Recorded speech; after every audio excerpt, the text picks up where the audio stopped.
interessante e me coloco sempre à disposição, sempre que precisarem, tá bom? Muito obrigada. Eu cumprimento nossos alunos, boa noite a todos. É uma honra revê-los nesse início de semestre. Reencontro hoje alguns alunos que faz um tempinho que não dou aula, estava com saudades de vocês.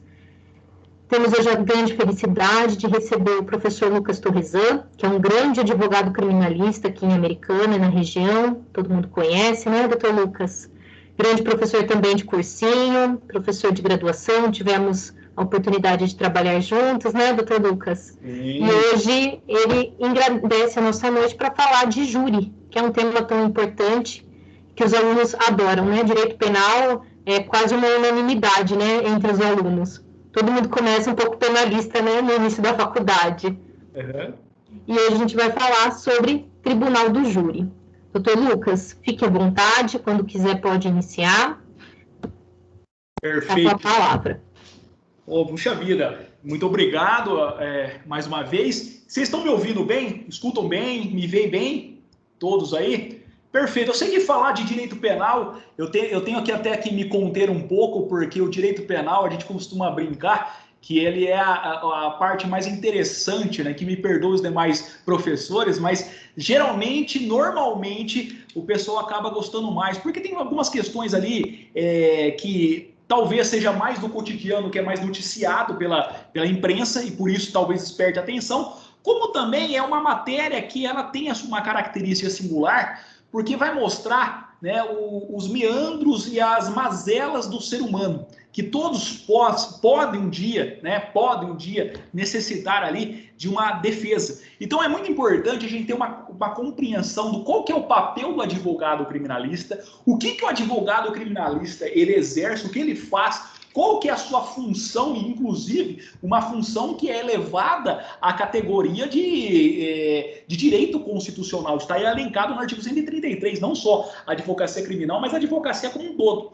Então, é importante a gente ter essa noção do que vem a ser o advogado criminalista, e aí a minha proposta para poder falar hoje com vocês aqui, primeiro, antes de a gente entrar propriamente no Tribunal do Júri, que ele tem suas características, suas singularidades, eu acho interessante a gente começar, primeiro, do início, ou seja, como que, de fato, se inicia-se na advocacia criminal. Eu acho que é algo interessante, porque, muitas das vezes, as faculdades, as graduações, elas ensinam, mas não mostram como que é o dia a dia, como que, de fato, você chega nesse ponto, como que você galga esses patamares. Então, eu gostaria de começar com vocês falando o início da advocacia criminal, né, como que isso se dá e como que vocês, caso alguém de vocês aí tenha interesse em militar nessa área, em, de fato, trilhar esse caminho, o que pode ser feito. Então, para depois eu passar algumas orientações de ordem prática na advocacia,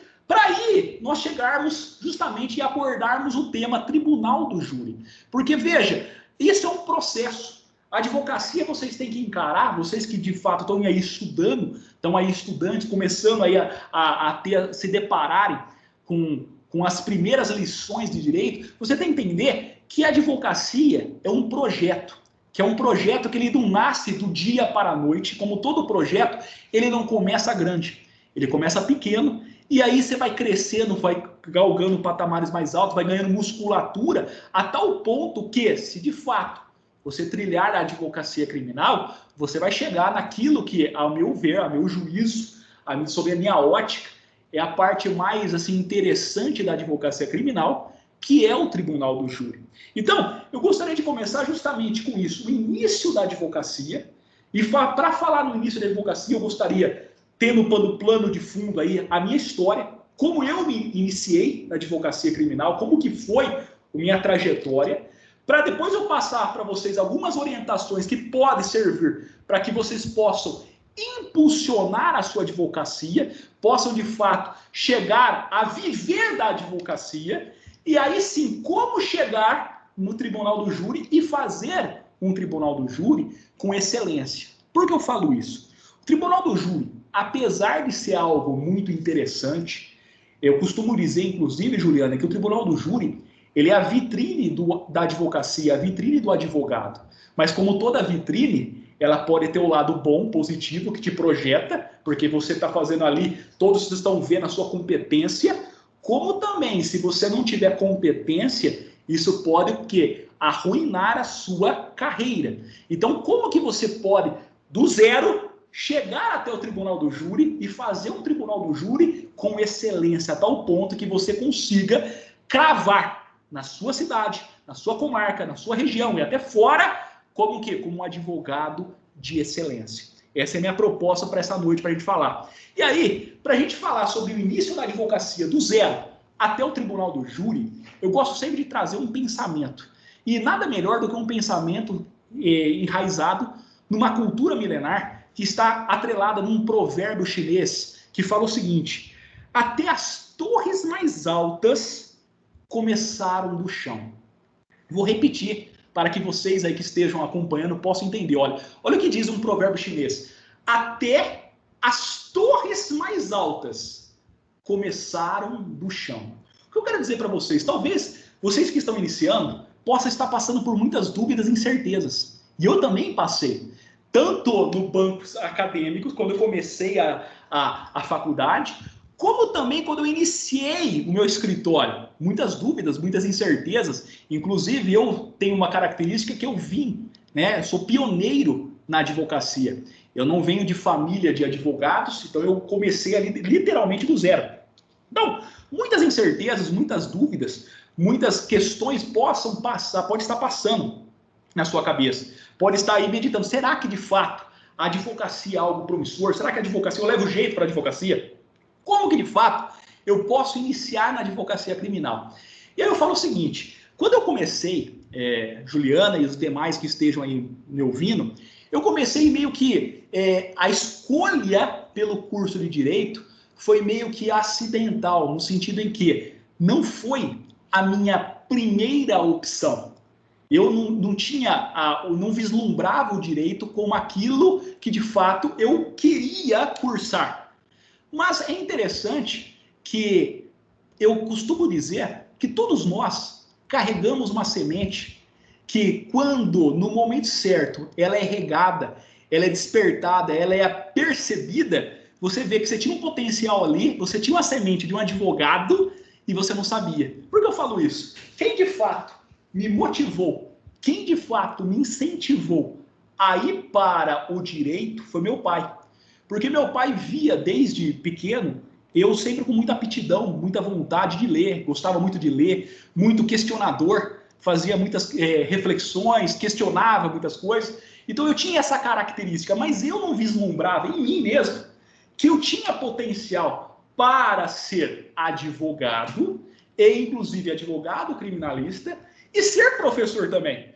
Não vislumbrava isso. Mas o meu pai enxergava ali uma semente que, para ele, no entender dele, era uma característica daquele que deveria cursar direito. Eu, para falar a verdade, aí eu confidencio algo aqui para vocês, a minha opção, aquilo que eu almejava fazer, era música. Eu queria, de fato, cursar música. Por quê? Porque eu venho de uma família e que tem, apesar de meus familiares serem, a maioria, né, engenheiros, né, meu pai é engenheiro, meu irmão é engenheiro, meus primos são engenheiros, quase todos da minha família são engenheiros. Mas tem algo em comum, que é uma tradição da minha família, todos fazerem música. Né? Isso aí começou com meu avô é músico, então ele incutiu isso na família de todos terem esse lado musical. Então eu estudei música, né? E eu gostava muito daquilo. Então aquele era o meu universo. A tal ponto que eu cogitava fazer faculdade de música. Não passou para a minha cabeça, evidentemente, o curso de Direito, que, volto a dizer, foi despertado, foi incutido pelo quê? Pelo meu pai. E aí, por insistência do meu pai, eu resolvi fazer Direito. E aí eu fui fazer Direito. Então, veja, até aquele momento eu não me enxergava como um advogado. Mas quando eu entrei na faculdade, eu comecei a me deparar com algumas questões que eu falo assim, que bacana, que interessante essas pontuações, que interessantes essas reflexões trazidas pelos professores. E aí, instigado por um professor de direito penal, ele regou em mim, despertou em mim justamente o interesse pela advocacia criminal, a tal ponto que essa chama nunca mais parou. Eu comecei a assistir as aulas dele, comecei a acompanhar os tribunais do júri que ele fazia, e eu falei assim, é isso que eu quero fazer para o resto da minha vida. Porque eu achava interessante justamente que o que ele fazia, ele defendia os direitos das pessoas, não passava a ideia equivocada que a mídia às vezes passa, de que o advogado criminalista é aquele que é conivente com o crime, ou então aquele que preza pela impunidade. Não, ele está ali para defender os direitos, como todas as pessoas possuem. E aí, acompanhando ele, despertou muito isso em mim, a tal ponto que, desde a faculdade, eu já pegava e falava assim, é isso que eu quero fazer.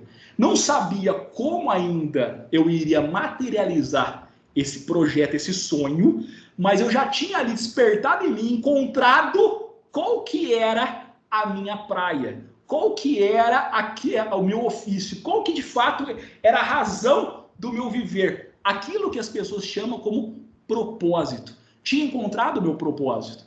E aí, quando eu saí da faculdade, interessante que não só queria ser advogado, né, criminalista, como também professor.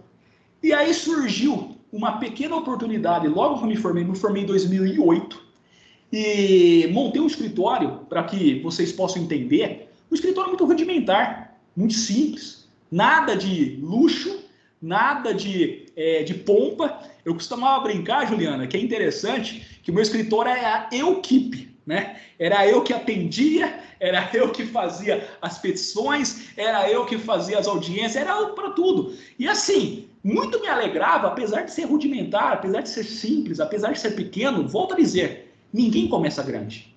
É muito raro alguém começar grande. É aqui que eu deixo para vocês essa palavra de encorajamento. Você pode parecer pequeno, mas são as pequenas portas, as pequenas oportunidades, as pequenas situações que surgem para você que faz com que você possa demonstrar a sua capacidade. Então veja, foi naquele pequeno escritório rudimentar que eu comecei, e dali, com poucos clientes que foram me aparecendo, eu procurei dar do meu melhor, a qual eu tenho feito até hoje. E aí surgiu também, paralelo a isso, a esse início, pouco tempo depois que eu iniciei, que eu comecei aí, montei meu escritório de advocacia, com todas as dificuldades e tal, surgiu para mim a oportunidade de dar aula num cursinho preparatório para concurso.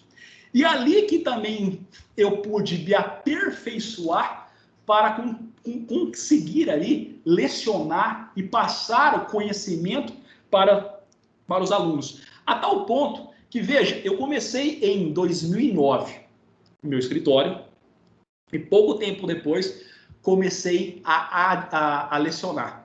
E estou nisso até hoje. Então a gente está falando de 2009 a 2021. O que prova para todos nós e para todos que estejam nos assistindo, por mais que você falou aí, você foi muito generosa nas suas palavras, Juliano, né? Que fala assim, eu sou um advogado muito conhecido, o pessoal me conhece, mas veja, olha só, a gente está falando algo que o Lucas que vos fala hoje aqui é um Lucas fruto, não é um fruto do acaso ou do dia para a noite, é um Lucas fruto de um longo tempo de o quê? De dedicação, de esmero, de fato o quê? Resiliência. Porque nesse período de 2009 até hoje, não pense os senhores que não foi difícil, que não tivemos dificuldades, que não tive ali momentos de dúvidas, não tive momentos de embates, de dissabores, não. Teve muitas questões que precisei ali me aperfeiçoar, teve muitas questões que tive que aprender e tive que lidar com várias situações. O que prova para vocês e para todos nós nessa noite, que em que pese você possa começar pequeno, comece com o que você tem. Que com um pouco e muita dedicação, você pode transformar esse pouco em muito. A partir do quê? Do tempo. Perfeito? E aí eu fui indo, galgando essa situação, que eu consegui justamente o quê? Advogar e ser professor.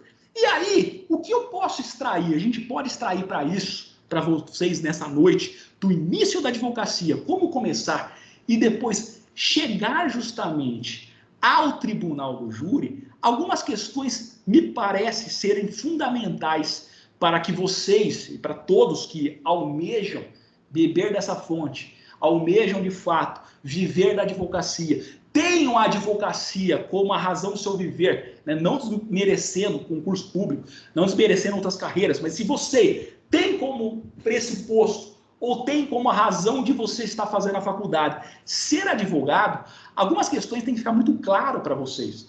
Primeiras questões, vocês têm que já, desde já, pensar o seguinte, pessoal, né? Já que vocês vão trilhar esse caminho, tem algumas questões e orientações que eu passo para vocês que são pressuposto. O que é pressuposto? São questões basilares. São questões pelas quais, se você não fizer isso, a chance de você não obter êxito, ela é muito grande. Ou, em outras palavras, a chance de você sucumbir em meio às adversidades é muito grande. Qual que é a questão basilar? Pode parecer algo que todo professor fala, né? Mas não tem jeito. O estudo ainda é algo fundamental para quem almeja advogar, para quem almeja trilhar carreira pública, para quem almeja transformar a sua realidade, a realidade a qual vive. Ou seja, quando eu iniciei a advocacia criminal, e eu iniciei muito, muito cedo, né, com 23 anos, o que me fez, de fato, ganhar a confiança dos clientes, ou então desmistificar, porque quando a pessoa entra e depara com uma pessoa muito jovem, muitos preconceitos podem ter. Então, como que você vence isso? O conhecimento, como já dizia Francis Bacon, conhecimento, ele é poder. Então, uma orientação que eu passo para vocês, para quem deseja trilhar a advocacia, é o quê? Conhecimento. E como que você obtém conhecimento? Com estudo, mas um estudo profundo. Não se limite a tão somente estudar o direito penal. Equivoca-se quem pensa que eu vou advogar na área criminal, eu tenho que saber, então, tudo sobre direito penal. Evidente que você tem que saber o direito penal, mas só saber direito penal não te garante sucesso, principalmente para aquele que almeja trilhar no tribunal do júri. No tribunal do júri, quem porventura já assistiu, inclusive eu tenho um júri para fazer agora 16 de março, eu tenho aqui Americana, um júri para fazer 16 de março, vocês vão ver que tem muitas questões que vão envolver ali a arte do convencimento, e nessa arte do convencimento você tem que encontrar situações na qual seja do mundo a qual convive a pessoa que está te escutando. O que eu quero dizer com isso? Se você perceber no tribunal do júri, né, nós estamos falando o quê? De jurados. Jurados, na sua grande maioria, são pessoas que não têm conhecimento técnico. Então não adianta você pegar e tecer ali informações do universo jurídico sem o quê? Sem compilar, sem condensar essas informações dentro da realidade daquelas pessoas que estão te ouvindo. Porque se você não tiver essa sabedoria, você possivelmente, a sua tese, aquilo que você vai argumentar, aquilo que você vai falar, não vai ser aceito. Da mesma forma que um professor, ele ganha ali sucesso, ele ganha realmente adesão naquilo que ele está falando, é justamente porque ele tem a arte de quê? De transformar aquele conhecimento em algo que seja o quê? Da realidade do aluno. O que eu quero dizer com isso? Você que está querendo trilhar a advocacia criminal, e de fato exige tempo, exige esmero, exige dedicação, tenha como base sempre o estudo. Mas um estudo de fato que holístico, e não somente limitado ao direito penal. Se vocês tiverem a curiosidade, não sei se já tiveram, de assistir grandes oradores, grandes tribunos do Tribunal do Júri, como, por exemplo, você tem lá o professor Troncoso Pérez, quem já assistiu as sustentações orais, e bem como o Tribunal do Júri feito por Troncoso Pérez, vocês já devem ter se deparado a qualidade da sua oratória. Como que ele trabalha com vários elementos, ao ponto de citar poesia, ao ponto de falar sobre filosofia, ao ponto de falar sobre direito penal, direito processual penal, direito constitucional. Nós vimos recentemente, não sei se vocês tiveram acesso, a sustentações orais feitas lá no STF, do Mensalão, na qual nós tivemos aí o Cacai falando, se vocês observarem, o Cacai tem um conhecimento vasto, ao ponto de ele citar ali vários elementos ali extrajurídicos. O que isso não só enriquece a fala, enriquece a sua oratória, a sua comunicação, mas também desperta a atenção daquele que está ouvindo. Mas como que você faz isso? Estudando. Então, orientação que a gente passa, e eu costumo falar nas minhas palestras, Juliano, sempre estudar. Não tem jeito. Se você quer se destacar, se você quer trilhar a advocacia, seja criminal, seja civil, seja qual for, você necessariamente vai ter que estudar muito. E volto a dizer, por que estudar muito? Olha, a gente está vivendo numa época em que há inúmeros profissionais e para se destacar da massa, necessário se faz você ter algo diferente. Já expressou certa vez o pensador, né, que falava o seguinte: insanidade é querer resultados diferentes, né, utilizando as mesmas ações. Então veja, se você ficar fazendo aquilo que todos fazem, só conhecimento no direito penal, só no conhecimento no direito processual penal, só isso não basta para você fazer uma advocacia diferenciada. Então o primeiro ponto que eu falo, eu quero trilhar, eu percebi, você que está me ouvindo aqui, percebi que de fato tem uma chama que queima no meu coração, que eu de fato tenho essa inclinação para o direito penal. Eu acho interessante e eu quero de fato militar nessa área. Eu quero de fato trabalhar nessa área. Como que eu faço? Como que eu inicio? Primeiro, com muito conhecimento, muito estudo.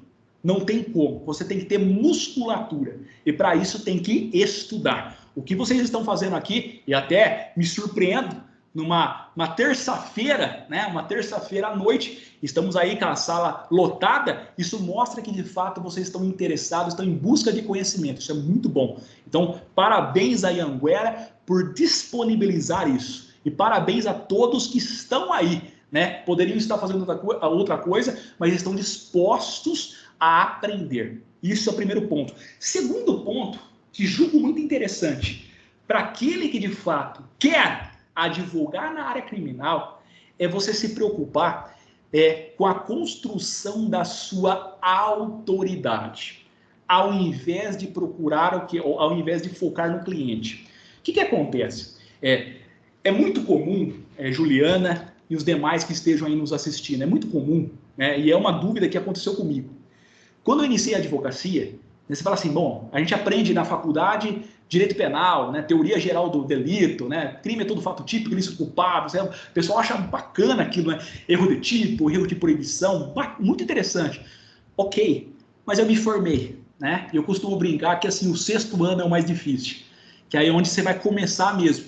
E aí, como que surge o cliente? Como o cliente aparece? Como que você, de fato, consegue cliente e aí sim, você pode mostrar todo aquele conhecimento, aquele arcabouço de conhecimento que você adquiriu na faculdade, você pode mostrar para o mercado que você sabe. Então, eu por muito tempo eu me preocupei com isso, Juliano. E aí eu percebi que é errado se preocupar nesse sentido. E aí que eu volto a afirmar, presta atenção no que eu disse. Primeiro eu falei para vocês que a gente tem que ter o quê? Estudo. Evidente. Quem quer advogar tem que estudar muito. Segundo ponto, olha só o que eu disse para vocês, focar na construção da autoridade ao invés do cliente. Por que eu falo isso? Porque o cliente é consequência. Se você constrói a sua autoridade, se você mostra para o mercado a sua competência, se você de fato mostra-se como advogado criminalista e constrói uma carreira pautada nisso, consequentemente clientes virão. Do zero você pode advogar e pode inclusive ir para o tribunal do júri, sem dúvida. Então veja, e como que você constrói a sua autoridade? Aí que está. É justamente um tijolinho de cada vez. Você, a cada dia, a cada instante, a cada oportunidade que for surgindo, você dá o seu melhor. E um tijolinho após o outro. Como assim um tijolinho após o outro? Um cliente que aparece para você. E pode ter certeza, se você se dedicou, se você for honesto com esse cliente, se você de fato mostrou a advocacia, mostrou o que você irá fazer dentro da legalidade, sem ilusão, sem promessa, sem, de fato, incutir no cliente mentiras ou falsas promessas, mas mostrando a realidade, o que é possível. Porque muitas vezes a advocacia criminal não é trabalhar com absolvição. Tem casos que não tem como você arguir a tese de absolvição, mas você vai trabalhar com uma desclassificação, você vai trabalhar com a dosimetria da pena, para diminuir a pena. Então, você tem que ser honesto com o seu cliente. Tenha por certo, se você trabalhar essa autoridade, mostrando isso para essas pequenas oportunidades que vão surgindo, isso vira um círculo virtuoso, e não vicioso, virtuoso, ao ponto que esse cliente acaba sendo um propagador da sua imagem. Porque equivoca-se que pensa que cliente não fala para outro. Cliente fala, cliente comenta, cliente de fato divulga a sua imagem, e é aí que está a sua preocupação. Porque existe algo ou deve se preocupar, existe algo no empreendedorismo que chama LTV, que é justamente o retorno que esse cliente dá para você. Então, se você fez o seu melhor, se dedicou, foi honesto com ele, essa sua autoridade vai sendo construída a tal ponto que durante o tempo, ao longo do tempo, você fazendo isso vai o quê? Vai projetando você ao ponto de as pessoas, a comunidade, a sociedade, o mercado o conheça como advogado criminalista. E aí você consegue fincar a sua bandeira. E aí o terceiro ponto, que para fechar essas questões de orientações, para depois a gente começar a falar do tribunal, do júri, eu gostaria de deixar o seguinte ponto para vocês, que é a resiliência.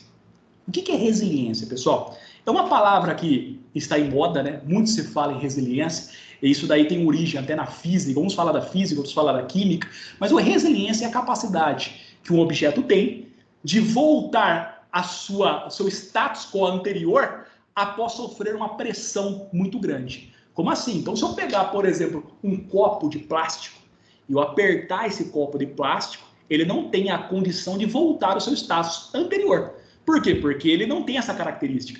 Mas se eu pegar um elástico, esticar e depois o quê? Eu voltar ele volta na sua característica original.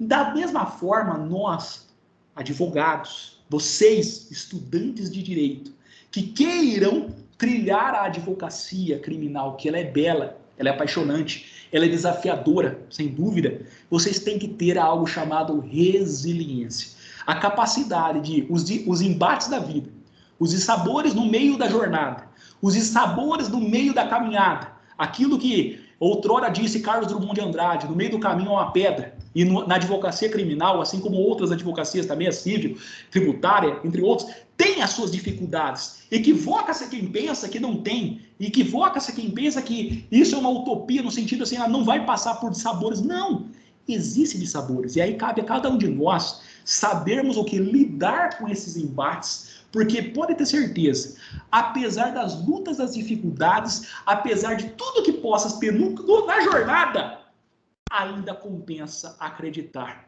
Ainda compensa você o que acreditar, se esse é o teu sonho. Aquilo que eu olho para trás, Juliano, projeto que eu tive lá na faculdade, aquele menino que iniciando ali, tendo os primeiros contatos com o direito penal, vendo aquilo, não tendo nenhum familiar, tudo, ingressando, tendo várias dificuldades. Hoje eu olho para trás e eu falo assim, valeu a pena. Valeu a pena eu ter acreditado nesse sonho. Valeu a pena eu não ter desistido em meio à jornada. Valeu a pena eu não ter o quê? Me esmurecido, ou seja, abaixado a cabeça em virtude das lutas que eu tive no meio desse caminho. Por quê? Porque toda luta, toda dificuldade, todo dissabor, todo dilema que possa ter na trajetória, isso cria em você musculatura, a tal ponto que você, a cada dia, se fortalece. Se você tiver isso muito claro, tiver essas qualidades, ou então seguir esse caminho, que não é uma receita de bolo, evidentemente, mas são orientações de uma pessoa que está aí há quase 12 anos advogando, que conseguiu suplantar esses desafios, e hoje eu dou aqui na qualidade de palestrante, eu dou essas orientações para vocês, para que vocês possam, né, se for o desejo de vocês, possam ter menos dissabores do que eu tive na minha trajetória. Eu tenho por certo que se seguir isso daí,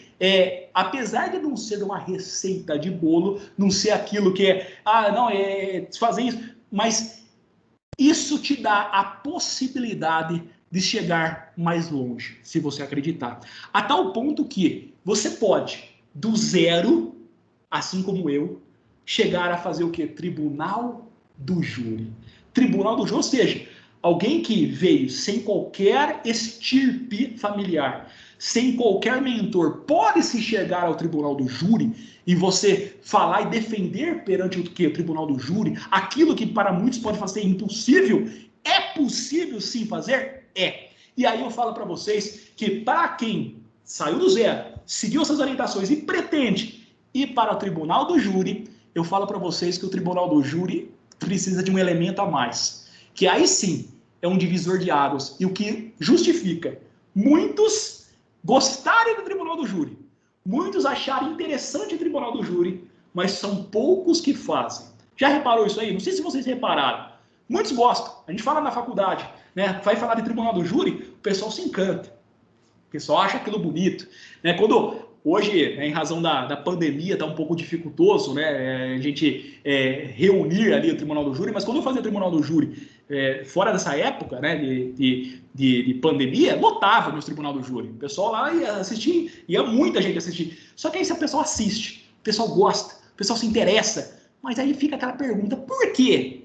Quando a gente fala de tribunal do júri, inclusive aqui americana, você conta nos dedos, né? E olha só que bobear, não dá para contar as duas mãos de quem faz, porque existe algo chamado coragem, meus amigos. E na advocacia, nós, como já expressou Sobral Pinto, a advocacia não é profissão para covardes. E aí coragem tem que ser encarada com bastante sabedoria. Coragem não significa ausência de medo. Coragem não significa que você não vai ter medo, você não vai ter incerteza, você não vai ter momentos de insegurança, mas a despeito disso você prossegue.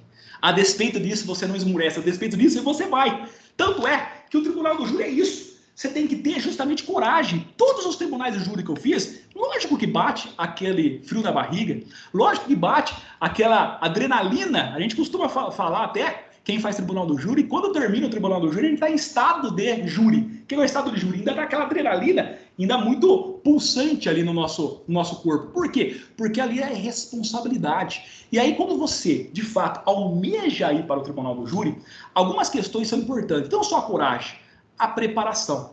E aí, o que eu falo da preparação? Preparação, pessoal, não tem como você fazer tribunal do júri se você não conhecer o processo na sua integralidade. O que eu falo isso? Fazer tribunal do júri achando que, como antigamente o pessoal achava, não, a gente vai lá e fala qualquer coisa. Não. Você tem que conhecer da capa a contracapa do processo. Você tem que saber cada detalhe. Eu costumo fazer, quando eu vou fazer tribunal do júri, Juliana e demais que estejam nos assistindo, o que eu faço? Eu primeiro pego o processo e analiso ele inteirinho, faço uma leitura pormenorizada, do começo ao fim. Depois que eu fiz essa leitura, entendi o cenário, qual que é a acusação? É homicídio? É infanticídio? É aborto? É auxílio e instigação ao suicídio? É certo que 99% dos casos de tribunal do júri são homicídios. É muito raro sair da esfera de homicídio, mas enfim, eu leio ele, entendo o cenário. É uma briga que teve, é uma questão envolvendo ali agressão familiar, ou que pode aí ensejar um feminicídio, analiso isso. Depois eu faço uma outra leitura, pontuando aquilo que pode favorecer a defesa, ao ponto de que eu possa construir uma tese. Então veja, eu analiso aí os depoimentos e falo assim, bom, aqui, do que eu olhei aqui do processo, ao que indica que dá para sustentar uma legítima defesa, por exemplo, uma tese, inexigibilidade de conduta adversa, eu faço isso. E também tenho o hábito, Juliana, de fazer o contraponto. Então, veja, eu faço uma leitura para entender o cenário. Depois, o que eu separo? Qual que é a minha linha? Né? O que dá guarida a essa minha tese? Então, a minha linha de defesa vai ser legítima defesa? Então, eu vou ver o que dá guarida, o que sustenta essa minha tese. Depois, faço um contraponto. O que pode, diante do que está contido nos autos, fulminar essa minha tese. Por que eu falo isso? Porque fazendo essa leitura, muito embora o tribunal do júri tenha essa adrenalina, tem essa questão aí que pulsa no nosso ser, é muito ali dinâmico, mas fazendo essa situação, você evita surpresas. Por que você evita surpresa? Porque você já tem um panorama do cenário do que pode, de fato, ser sustentado pelo promotor. Então, o que o promotor pode vir em sentido contrário para quê? Para derrubar aquilo que você vai sustentar. Então, fazendo isso, te dá uma certa tranquilidade, no sentido assim, eu já consigo ali ter esse panorama. Ó, possivelmente, a parte contrária, ela vai o quê? Ela vai falar tal assunto aqui que vai o quê? Que vai contra o que eu estou sustentando. E aí eu consigo ter uma argumentação para refutar isso. Então, primeiro ponto que eu faço, além da coragem, que é pressuposto para aquele que queira ingressar no tribunal do júri, uma leitura muito detalhada dos autos. Para quê? Para que você possa conhecer tudo que está sendo discutido lá. Tudo. E quando eu falo tudo, é tudo. Você tem que saber detalhe por detalhe. Então, eu leio tudo e aí eu faço uma leitura daquilo que me favorece e separo. E aquilo que pode o quê? Conspurcar e contra aquilo que eu estou defendendo. E aí eu crio realmente uma espécie de um croquis, Juliana. E eu coloco justamente isso. Qual que é a tese que eu vou sustentar? Onde estão os documentos que dão guarida a essa minha tese? E eu vou fazendo isso aí em tópicos. Eu coloco tudo isso separadinho. E eu coloco, inclusive, post-it nos autos, né? Eu tiro cópia dos autos e coloco post-it e onde estão essas questões. Coloco até com cores diferentes, fica até meio colorido, assim, parece que a gente vai fazer a prova da OAB. Sabe quando vai fazer a prova da OAB, o pessoal coloca aquelas marcações, que eu faço isso. E aí, além disso daí, o que eu costumo fazer? Bom, então, quando eu estou falando isso, eu estou pensando já no plenário. Né? O júri ele tem duas fases. Ele tem a primeira fase que vai discutir se vai para o plenário ou não, se vai pronunciar ou não o acusado, e depois você tem o plenário.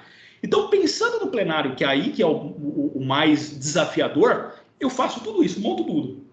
E aí, poucas pessoas, ou quase ninguém, se preocupa com algo que parece hollywoodiano, parece filme, mas tem uma ciência por trás, né?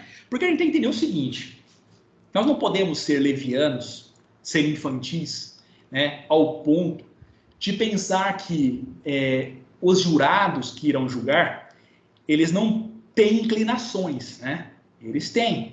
Nós somos seres humanos, nós temos as nossas formações, nós temos as nossas características. Eu fui criado de uma forma, Juliana de outra, quem esteja me ouvindo tem. Então a gente tem nossos valores, nossos princípios, faz parte. Então o que eu costumo fazer? Eu costumo justamente saber, né, quem são as pessoas que estarão naquele dia para julgar. Né? Nós temos que lembrar que o Código de Processo Penal, ele sofreu modificação em 2008, e aí exige-se, né, que tenhamos ali 25 pessoas que compõem ali ou fazem parte do Tribunal do Júri. Dessas 25 pessoas serão escolhidas 7 que irão compor ali o conselho de sentença. São essas pessoas que o advogado vai ter que convencê-las para que, de fato, possa ali acatar a sua tese. Então, o que eu costumo fazer? Né? Dias antes, é disponibilizado isso aí no fórum, a lista das pessoas, dos jurados. E aí, o que eu faço? Hoje está muito fácil a gente obter algumas informações, porque as mídias sociais, elas revelam um pouco a respeito de nós.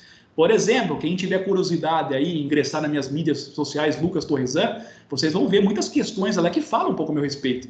Inclusive, fica a dica que vocês vão ver minha filha, né? Que é a minha filha Larinha, que é a razão do meu viver aí. Então, revela muito, revela até meu lado pai. Então, imagine, se revela um pouco a respeito de mim, imagine se não deve revelar também a respeito dos jurados.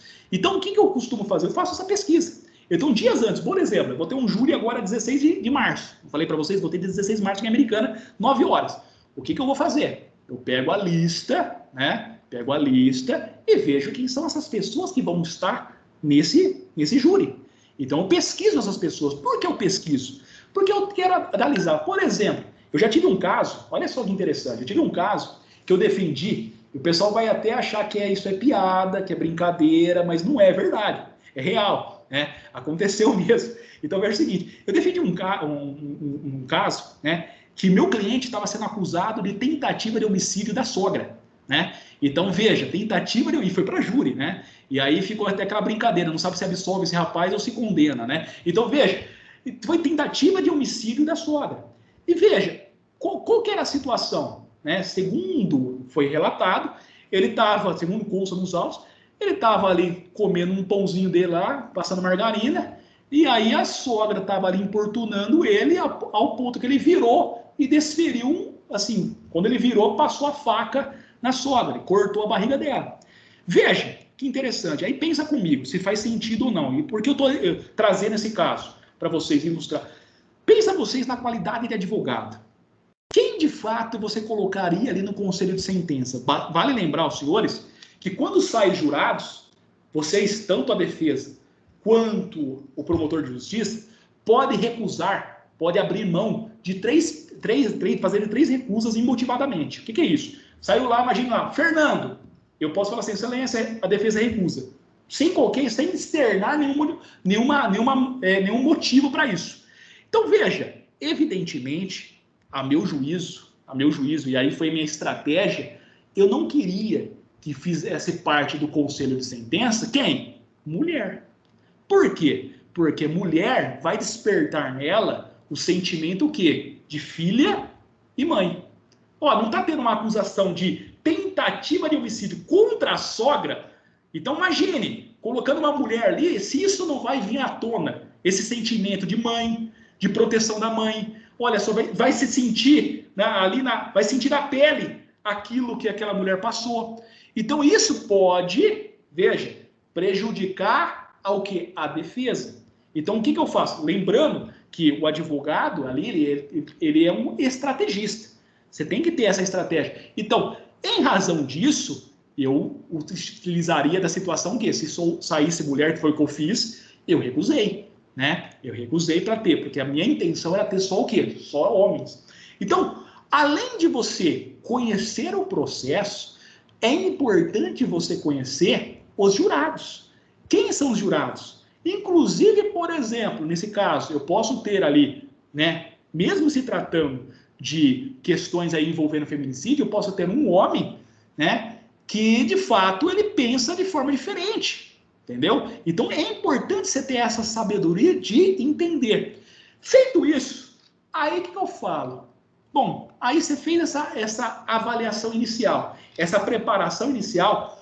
Quando eu for fazer o tribunal do júri, aí eu falo o seguinte, e aí é o que eu vejo, que muitos advogados pecam no seguinte aspecto.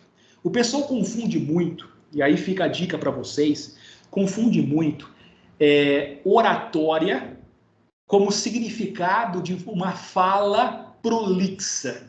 Como se fosse sinal de oratória, de a pessoa falar bem, de ter uma boa oratória, a pessoa falar de uma forma, de um português mais arcaico, ou então de uma forma mais rebuscada, de uma forma mais prolixa. E eu discordo disso, porque a comunicação eficaz é aquela comunicação que ela é assertiva. E o que é uma comunicação assertiva? É aquela comunicação que, muito embora eu possa falar de uma maneira simples, mas que tenha começo, meio e fim, a tal ponto que haja um silogismo entre minhas falas. Ou seja, o que eu transmiti, o que eu comecei falando, possa chegar até o final e isso ser compreendido pelas pessoas. Então, veja, se eu tenho um jurado, e eu costumo analisar a profissão desse jurado, eu costumo, porque, veja, muitas das vezes já aconteceu comigo que eu tenho um jurado lá extremamente simples, de uma formação simples. Aí eu vou falar de assuntos de direito. Então, imagine os senhores, eu pego lá e falo assim para os jurados, olha só, senhores, porque a teoria da assertividade trazida por Klaus Oxin, opa, calma aí, o jurado fala assim, calma aí, o que esse cara está falando? Ele não vai falar isso, evidentemente, mas ele vai pensar. E aí que está o erro. Porque, veja, quem que vai julgar são os jurados. Então, nada mais sábio, nada mais interessante, nada mais eficaz do que o advogado falar a tal ponto que ele consiga se fazer compreender perante aquele corpo de jurados. E é isso que eu costumo fazer. Sempre com uma fala que procura ser mais simples, mas sem ser simplória. Ser simples, mas sem ser simplória. O que é assim isso? Ser simples, ser claro, ser objetivo, ter um começo, meio e fim, mas sem ao ponto de eu ser uma pessoa rasa nos argumentos. Então, ter argumentos convincentes, mas dentro da realidade daquelas pessoas que vivem, que estão ouvindo. E aí eu costumo sempre procurar, né, trazer um elo de ligação naquilo que eu estou falando. E eu te dou um exemplo. Eu já defendi casos em que o corpo de jurados, a maioria ali era professores. E professores da rede do que? Ensino médio. Ou então até de ensino fundamental. E aí o que eu comecei? Eu comecei a falar a respeito do direito, mas trazendo exemplos do cotidiano dessas pessoas, para que elas pudessem entender aquilo que eu estava falando dentro do universo delas. E aí eu percebi que é interessante isso. Porque quando a gente fala, Juliana, o corpo nosso fala. E o advogado criminalista que deseja ir para o tribunal do júri, ele tem que ser um observador. Quando você está falando, pode perceber, eu vi aqui, muitas das vezes você inclinando, que isso mostrou para mim que você está interessada. Agora, da mesma forma, o jurado. Se eu vejo o jurado, ele está o quê? Resistente à minha fala. Então, isso mostra para mim o quê? Eu tenho que mudar o argumento, porque eu não estou convencendo. Então, quando eu comecei a trazer argumentos dentro da realidade daquelas pessoas, eu percebi, em um dado momento, que uma delas até chegou a fazer assim, ó. Opa! Isso já ligou a setinha para mim assim, olha, tem uma aqui que compreendeu ao ponto, ela não falou, mas o corpo dela exteriorizou. Então, o que eu quero trazer para vocês? Você que almeja a advocacia criminal, vocês viram a minha trajetória do zero. Foi possível chegar ao tribunal do júri? Foi possível. E aí o tribunal do júri exige coragem? Exige. Mas exige também essas questões que eu trouxe para vocês. E aí, para finalizar, o último ponto, que além da preparação, além de conhecer muito bem, né, o processo, conhecer na sua literalidade, detalhes por detalhe, você conhecer o corpo dos jurados, que é importante, você falar de uma forma assertiva, né, e não prolixa, eu sempre gosto de aí, o quinto elemento, que para mim, ele surte muito efeito, eu sempre gosto de, no final de tudo, depois de toda a minha exposição, depois de tudo aquilo que eu falei, mencionei, eu gosto sempre de trazer uma palavra de reflexão para que os jurados mesmo, eles busquem a resposta no seu íntimo. Como assim, professor? Né? Você pode estar perguntando. Eu tive um caso, só para ilustrar para vocês, eu tive um caso que teve uma discussão, olha só a discussão, o promotor estava sustentando, né, o promotor sustentou a tese de tentativa de feminicídio. Então, veja, nós tivemos uma reforma recentemente do Código Penal, lá no parágrafo 2º foi inserido o inciso 5º, que fala do feminicídio. Feminicídio é matar a mulher por repulsa à condição de ser mulher. Isso é feminicídio. E tentativa, tá lá no artigo 14, inciso 2 do Código Penal, que fala o quê? Iniciada a execução, o agente não consegue a consumação do delito por circunstâncias alheias à sua vontade. Então, veja, ele queria matar, mas não conseguiu. Isso é tentativa de homicídio, no caso aqui, estava versando sobre feminicídio. Olha só para vocês entenderem. Segundo consta, estava constando nos autos, né? O meu cliente, ele teria ido à casa da sua ex-mulher, certo? E aí ele estava portando uma faca. E aí, num dado momento, ele chegou a falar para os seus filhos que naquele dia lá, sangue iria correr. E aí ele se dirigiu em direção à sua ex-mulher. E nesse se dirigir em direção à sua ex-mulher, ele foi abordado, né, pelo quê? Pelo seu ex-cunhado. Né, e pegou ele e ele foi preso. Em nenhum momento ele desferiu um golpe sequer. Uma facada, nada. É esse o fato que tem. Perfeito? O que acontece? O promotor sustentou, então, tentativa de feminicídio. E eu, advogado, eu discordei. E eu não só discordei, mas como eu falei para os jurados que eu iria ali naquele momento pedir a condenação do réu. até para ir, aí já fica para vocês aí de orientação, o advogado, ele não precisa pleitear a absolvição. Tem casos que você pode pleitear a condenação? Pode. E eu pleiteei nesse caso a condenação, porém, não por feminicídio, tentativa de feminicídio. Porque, ao meu ver, o que teve ali foi ameaça. Não teve feminicídio. Por que tentativa de feminicídio? Por que isso? Porque o artigo 14, inciso 2 do Código Penal fala iniciada a execução. O agente não consegue a consumação? Olha, ele não iniciou a execução. O que ele teve ali foi atos preparatórios. Por ter uma faca é ato preparatório para você praticar homicídio? Sim. Mas como a gente aprende lá em direito penal, o intercrimes é punível a partir do quê? Da terceira fase, que é a execução. Quando você tem a cogitação, quando você tem o quê? Os atos preparatórios, tanto a cogitação como os atos preparatórios é impunível, a não ser que haja o quê? Um crime que prevê essa modalidade, como se nós temos ameaça. Então, eu pleiteei ali a desclassificação para o quê? Para ameaça. E aí, o que eu peguei e cheguei a falar para o jurado? Depois que eu expliquei tudo para eles, o que era o intercrimes, como que funcionava isso diante do direito penal, como o direito penal entende isso. Aí eu expliquei até que o próprio delegado indiciou o meu cliente por ameaça e não por tentativa de feminicídio.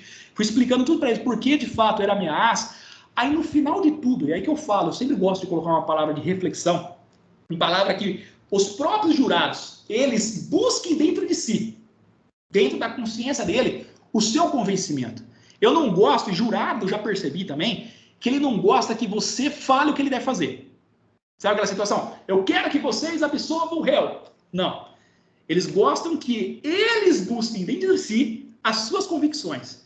E aí, então, eu gosto sempre de trazer uma palavra de reflexão. E eu finalizei da seguinte forma. Falei assim, senhores jurados, eu aprendi com uma pessoa que sequer cursou uma faculdade, que, por sinal, só fez até a 4ª série, que, para mim, foi um dos homens mais sábios que eu tive contato, que é meu avô. Ele chegou a ensinar para mim o que é justiça. Eu não aprendi com os grandes pensadores, mas aprendi com esse homem simples, sem qualquer formação, até a 4ª série só. Mas ele falava para mim o seguinte, Lucas, justiça é dar a cada um o que ele merece. E aí eu pergunto para os senhores, diante de tudo isso que eu falei para os senhores, o que de fato merece esse homem? Se a própria vítima, as folhas tais, aí eu falei, ela mesmo renunciou à representação contra ele.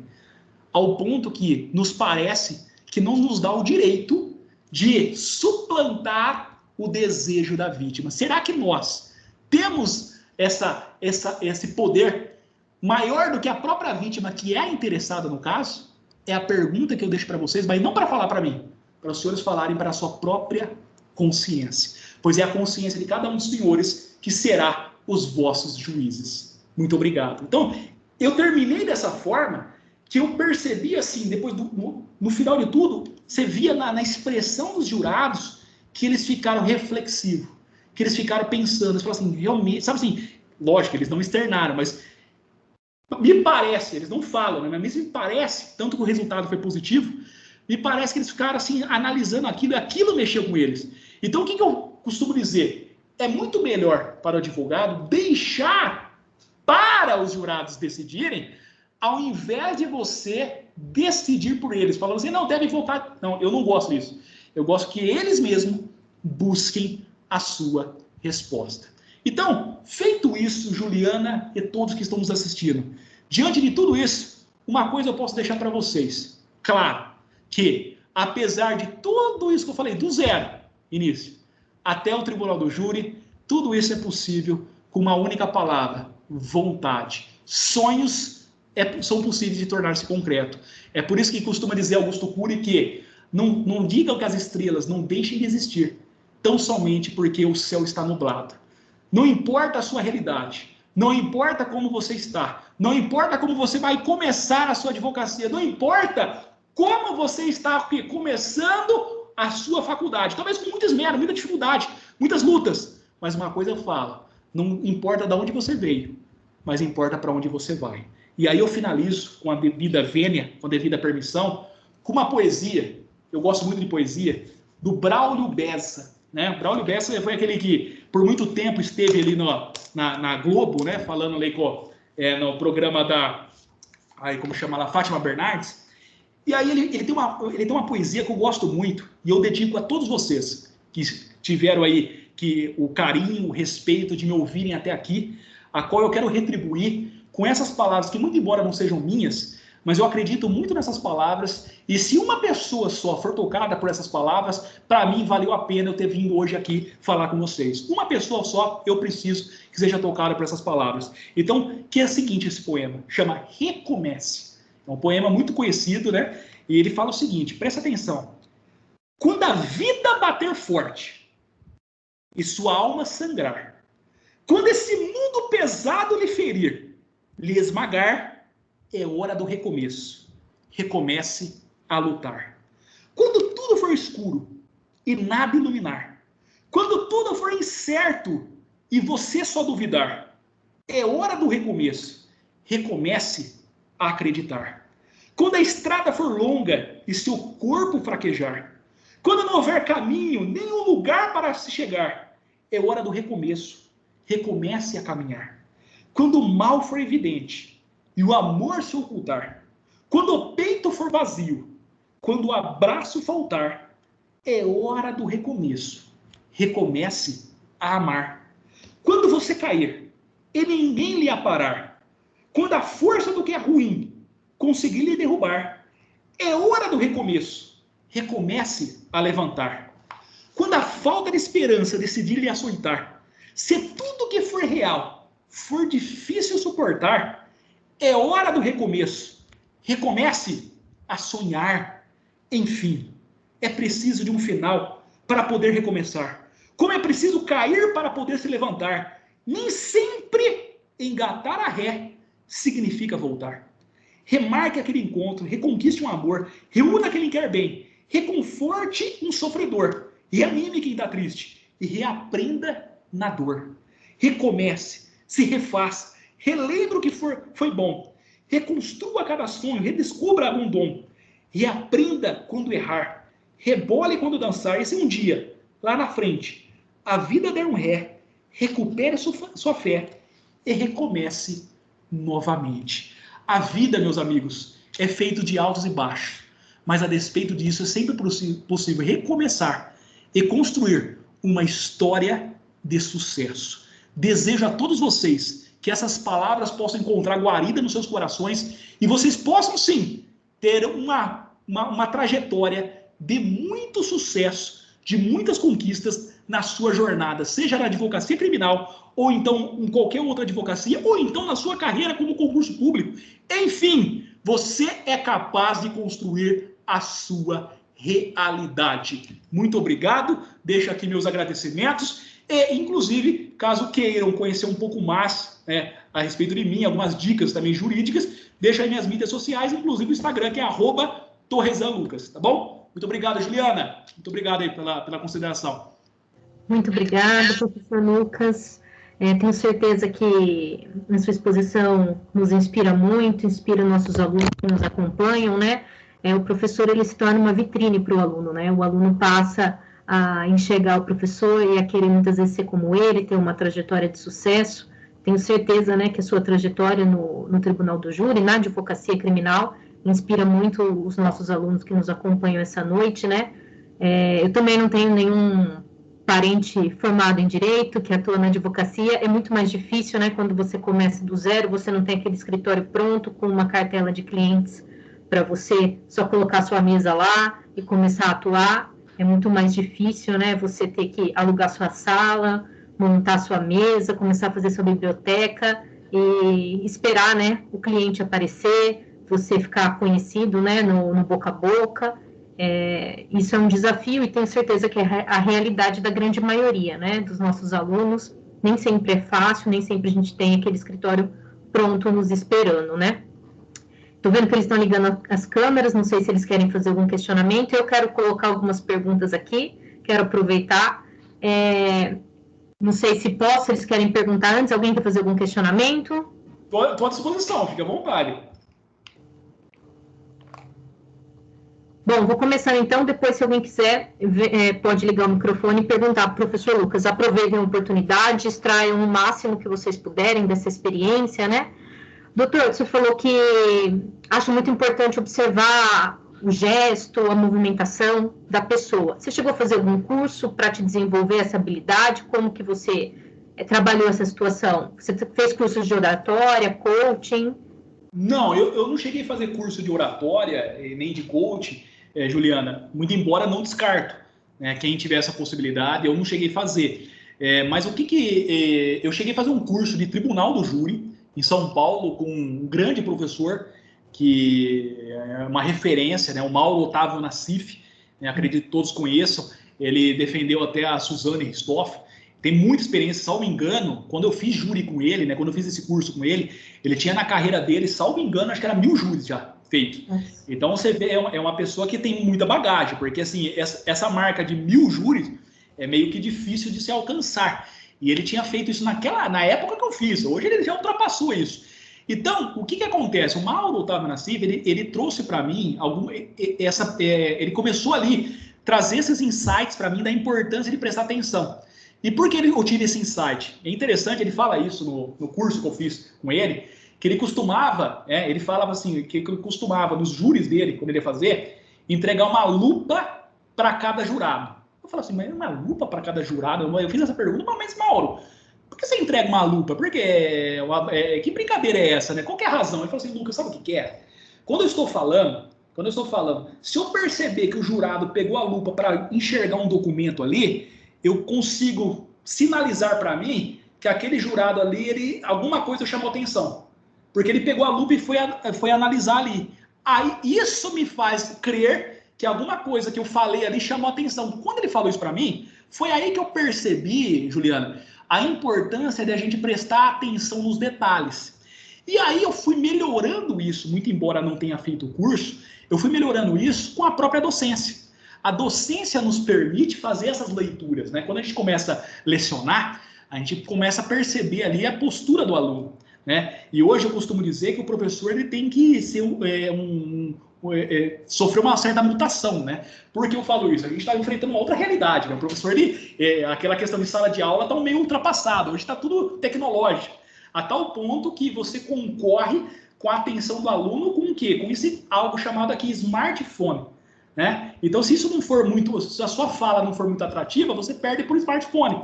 Então, eu comecei também, muito embora isso já despertou em mim, com o curso do Mauro Otávio Nassif, eu comecei a vislumbrar essas situações em sala de aula. Quando eu estava falando se o aluno estava prestando atenção ou não, como que o aluno ele demonstrava isso. Então, eu percebi, eu falo uma questão e quem já foi meu aluno percebe, lógico que no Tribunal do Júri eu não utilizo desse artifício, mas em sala de aula eu utilizo muito do artifício do humor, né? Porque eu percebo que em algum momento a minha fala está cansativa, então eu costumo colocar no meio dessa fala aí algo assim, lógico, uma piada saudável, evidentemente, mas que possa ali despertar a atenção do aluno para aquele assunto. Dentro daquele contexto, o aluno dá uma risada, curte, se diverte, e aí eu puxo a atenção dele.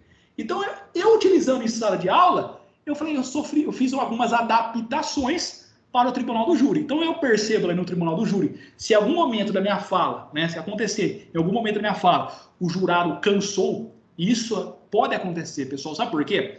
E aí que você tem que ter a sabedoria. O Tribunal do Júri, eu não sei se vocês já tiveram aula de Tribunal do Júri, o Tribunal do Júri, vocês vão perceber a regulamentação, só para vocês entenderem. O advogado, o promotor, é o primeiro que fala, ele tem 1h30 para falar, para sustentar a sua tese. Depois vem o advogado e tem mais 1h30 para sustentar a sua tese. Aí o promotor tem a réplica. Se tiver réplica, é 1 hora de réplica. E depois tem o quê? O advogado, mais 1 hora de tréplica. Então vamos lá para a matemática. A gente está falando 1h30, 3 horas. Depois mais 1 hora. Então a gente está falando no mínimo aí, de 5 horas no Tribunal do Júri. Isso contando da parte da sustentação. Fora isso, você tem testemunha para ser ouvida. Eu tive júri, Juliana, que eu saí do fórum 3 horas da manhã. Começou 9 horas da manhã no fórum, né? Eu costumava até brincar, né? Ia o estagiário do escritório, falou assim, você trouxe já o seu kitnet, né? Deixa no carro, porque a gente só sabe como entra no Tribunal do Júri, não sabe quando sai. Falou, por que, Lucas? Você vai ver. e saía 3 horas da manhã. Já aconteceu, 3 horas da manhã, tá tudo, o fórum tudo desligado, as luzes lá, tá só nós, assim, sai os jurados, evidentemente, né, a escolta policial e a gente, né? Aí o pessoal pensa tiver passando na rua porventura, fala, o que esses loucos saindo do fórum ali? É que tava tendo tribunal do júri. Tem tribunal do júri, por exemplo, eu citei esse daí que eu saí 3 horas da manhã, mas tem tribunal do júri que dura 3 dias, 4 dias, 5 dias. Né? Tem. Se você pegar aquele caso do Bola, né, que tivemos lá do jogador, você lembra lá do goleiro, Bruno, que ela, salvo engano, durou 3 dias. Então, o que eu quero dizer com isso, falando esse tempo para vocês? Que é aí que vai da sabedoria do advogado saber não cansar as pessoas que estão ouvindo. Veja, eu, por exemplo, tive a preocupação, quando eu perguntei para você, quando você me chamou aqui para dar essa palestra, eu perguntei quanto tempo essa palestra, Juliana? Você falou assim, 1 hora. Então, se você perceber, eu fui na literalidade, cravei 1 hora. Não passei de 1 hora, deu certinho. Por que eu fiz isso? Porque a gente tem que ter a sabedoria. Se eu externar isso, se eu ultrapassar isso, eu vou acabar o quê? Cansando. E qual que é a alegria de um palestrante, qualquer pessoa que fala? É você se encantar ao invés de cansar. Então, quando eu vou ali falar no plenário, eu tenho essa preocupação e se eu perceber que, porventura, a minha fala está cansando, eu procuro analisar, então, para mudar, seja o meu tom de voz, se eu estou falando muito baixo, muito calmo, muito tranquilo, ou se é preciso chamar um pouco mais da atenção, então eu utilizo aí do tom chamativo. Eu procuro uma questão, uma tática que eu uso. O que eu faço? Até para saber se o jurado ali ele está prestando atenção. Eu por exemplo, eu trago algum documento, como eu vou fazer nesse júri dia 16, tem um documento que eu vou apresentar, eu chego assim, eu não só leio esse documento, mas falo assim, senhora jurada, por exemplo, senhor jurado, o senhor poderia fiscalizar a leitura dessa minha peça, por gentileza? E aí eu mostro para ele. Aí o quê? Eu chamo a atenção para que ele leia o que está no documento. Se eu percebo que ele está prestando atenção, se ele demonstrou com o corpo dele, eu já sei também que ele o quê? Ele está ali gostando do que eu estou apresentando. Outra situação que eu faço, e aí eu tenho advogados que não costumam fazer. Tudo isso para quebrar a objeção, Juliana, e até para ganhar essas situações. Chegou no tribunal do júri, chegou.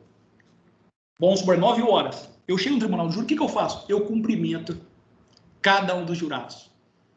Eu tenho a preocupação de chegar um por um, né? Estender a mão, tá certo que agora a gente está numa fase que tem que fazer quase em go índio, né? High, mas quando não fosse isso aí, eu cumprimentava. Por que eu falo isso? Primeiro, uma questão de educação, evidentemente, mas segundo, pode parecer algo simples, mas você consegue também perceber se alguém daqueles jurados ali, na hora que você se identificou como advogado e cumprimentou, se ele demonstrou alguma rejeição à sua pessoa. E aí, a tal ponto que, se caso saia o nome dele, eu acabo excluindo. Porque ele já demonstrou para mim uma certa inclinação para em sentido contrário à minha pretensão.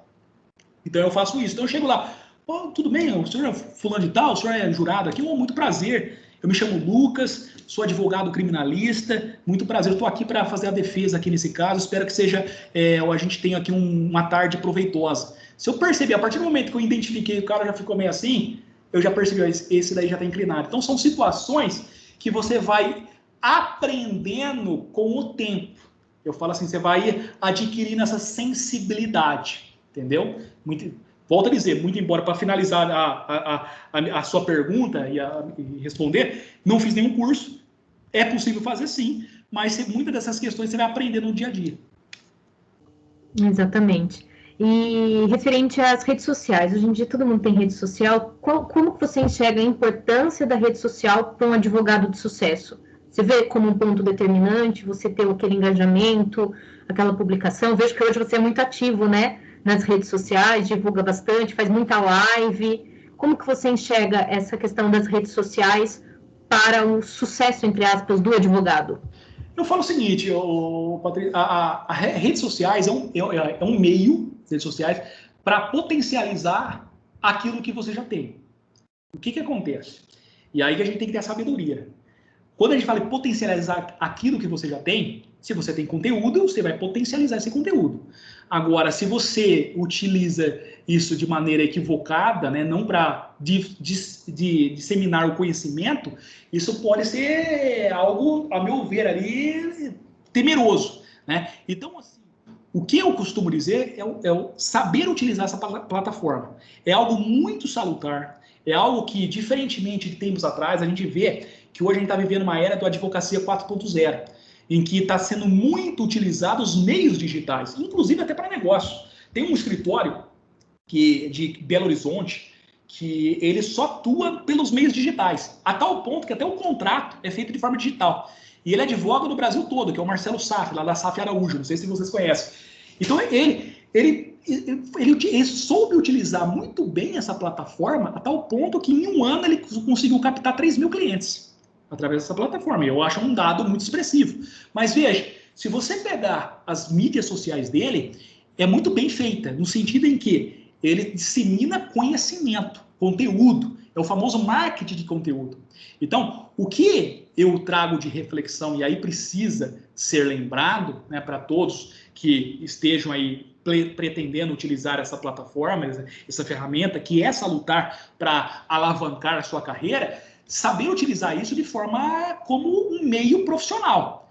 Então, assim, tem que ter uma certa preocupação, assim como as pessoas públicas tem uma certa preocupação no que vai postar, a forma que vai postar, você tem que entender que você é advogado. E por que eu falo isso, Juliano? Hoje, quem me acompanha, antigamente era seu aluno que me acompanhava. Então, assim, quando você acompanha seu aluno, ainda assim, não desmerecendo, lógico, legal, tal, tudo, mas te dá uma certa tranquilidade no que você posta. Mas, de uns tempos para cá, além de aluno, tem me acompanhado promotores de justiça, tem me acompanhado juízes de direito, inclusive juízes da comarca a qual eu milito, e aí me traz a reflexão.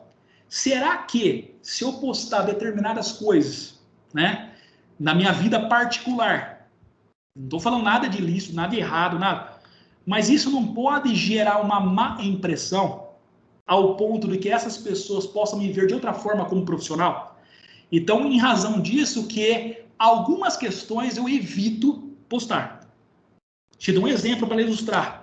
Eu não posto, assim, já postei, mas eu acabei não fazendo mais isso, questões assim, envolvendo umas questões um pouco mais íntimas minhas, no sentido de que há viagens a qual eu esteja com um traje que não seja um traje forense. Opa, eu falo assim, isso daí vai me trazer cliente? Isso daí vai me mostrar como profissional? Isso daí vai me repercutir como advogado? Então, aí é um juízo que eu faço. Não estou falando que isso vai... A meu ver, eu não quis colocar isso. Então, eu evito essas coisas, a ponto que as minhas mídias sociais têm sido mais profissionais e pouco pessoais, a não ser quando eu coloco alguma coisa na minha filha, que aí é um momento fofura, né, tudo. Mas fora isso, pessoal meu mesmo, eu tenho evitado, eu tenho ficado mais reservado e tornando isso mais profissional. Então, esse é o conselho, a orientação que eu posso passar para evitar justamente isso. Eu vejo, por exemplo, até o juiz que é da nossa comarca, que é na comarca de Americana, inclusive é do Tribunal do Júri, ele me acompanha. Numa live que eu fiz, ele participou.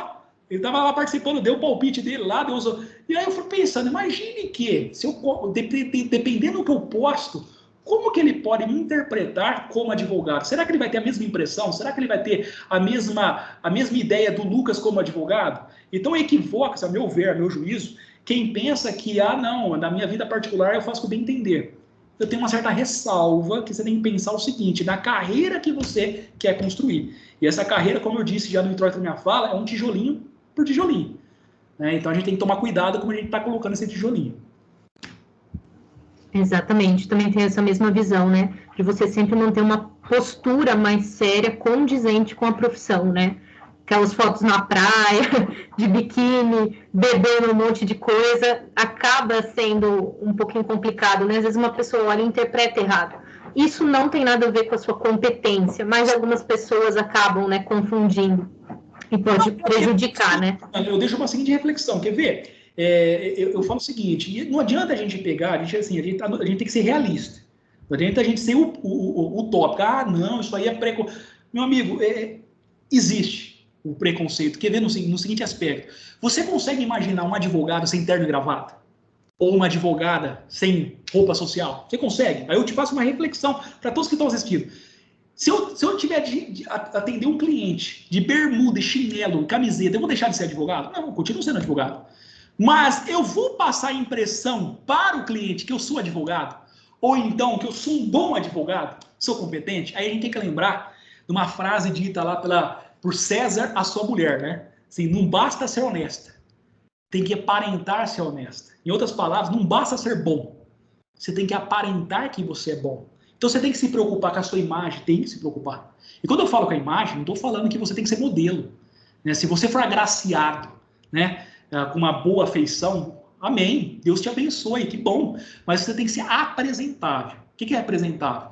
Não estou falando que você tem que estar com um terno da Emporio Armani, mas tem que estar bem vestido, bem arrumado, alinhado. É importante isso. Você tem que procurar falar de uma forma cortês, cordial, urbana. Os juízes analisam isso. Aquele advogado barraqueiro, aquele advogado, não, isso aí tá cafona, isso aí tá fora de moda. Então, você tem que ser cordial, ter um português correto, muito bem, tanto na fala quanto na escrita, porque isso deixa o seu cartão de visita. Porque você é avaliado, né? E aí eu falo para vocês, na advocacia, no direito, você é avaliado a todo momento. Você é avaliado pelo profissional da parte adversa, por exemplo, no meu caso, o promotor da parte adversa, ele vai me avaliar, a minha competência, o juiz vai te avaliar. Passa vários advogados. Por que um advogado chama a atenção do juiz? Alguma coisa ele falou diferente. A forma dele falar, a forma dele agir, a maneira que ele se porta, ser avaliado pelo seu cliente. Ele ser avaliado a todo momento. Então você tem que se preocupar com essa carreira. Porque, veja, você pode começar pequeno, mas se você pretende crescer, você tem que ter essas preocupações, porque isso pode minar a sua imagem profissional. Exatamente. Você falou que põe foto da sua filha atrai clientes, né? Você põe a Larinha ali, vem todo mundo te seguir querendo acompanhar, né? A minha filha coisa mais linda. Estou suspeito de falar, é a coisa mais linda mesmo. Nossa, linda demais. Vejam depois, gente, ela é muito linda mesmo. Acho que uma das nenês mais lindas que eu já vi é a Lara, viu? Larinha Torresan, quem quiser acompanhar aí, @Larinha_Torresan, é isso. Já é uma digital influencer, né? Não, ela tem mais seguidores do que eu. Eu imagino. Lucas, só colocando mais uma questão para não te cansar, para te liberar também para poder ver a Larinha, que deve estar te esperando lá. A gente vê que, pelo menos, eu nunca fiz júri, não é uma área que nunca me interessei pelo direito penal, sempre fui da civil e da trabalhista, mas eu enxergo o júri como um teatro. Na verdade, assim, que o advogado ele tem que interpretar um papel, ele tem que vestir a camisa do cliente dele, né, para buscar sempre o melhor resultado. E aí até tem um vídeo muito famoso que rodou muito nas redes sociais, de um advogado que cantava no júri, pegou o violão e fez uma música, não sei se você viu, para tentar absolver o cliente dele. Na sua perspectiva, no seu ponto de vista, você acha que vale tudo dentro do tribunal do júri ou não? Olha, Juliana, eu sei qual que é esse caso, conheço até o colega, conheci o colega, não é que eu conheci posteriormente o colega, respeito quem... Porque, assim, o direito ele é muito democrático, né, evidentemente. Cada um tem uma forma de pensar, tem uma linha de atuação, tem uma maneira que acha coerente, mas eu sempre partilho da ideia que a defesa ela não é absoluta, né? O direito de defesa ele é sagrado, no sentido em que todos têm direito ao direito de defesa. Ele é constitucional, ele é uma cláusula pétrea, inclusive, está lá nos direitos e garantias individuais da Constituição Federal. É algo salutar, que tem, inclusive, até para que haja uma condenação, tem que ter a defesa. Todavia, eu sempre partilho da premissa que não pode se confundir o direito de defesa com uma absoluta defesa. No sentido em que, a meu ver, não me parece ser razoável toda defesa que possa chegar a barrar em direitos humanos, por exemplo. Te dou uma ilustração. Nós tivemos recentemente um caso aí em que foi ventilado por diversos meios de comunicação, por isso a gente pode aqui falar, que é lá da Marina Ferrer, acho que é Feller, ou Ferrer, lá de Santa Catarina.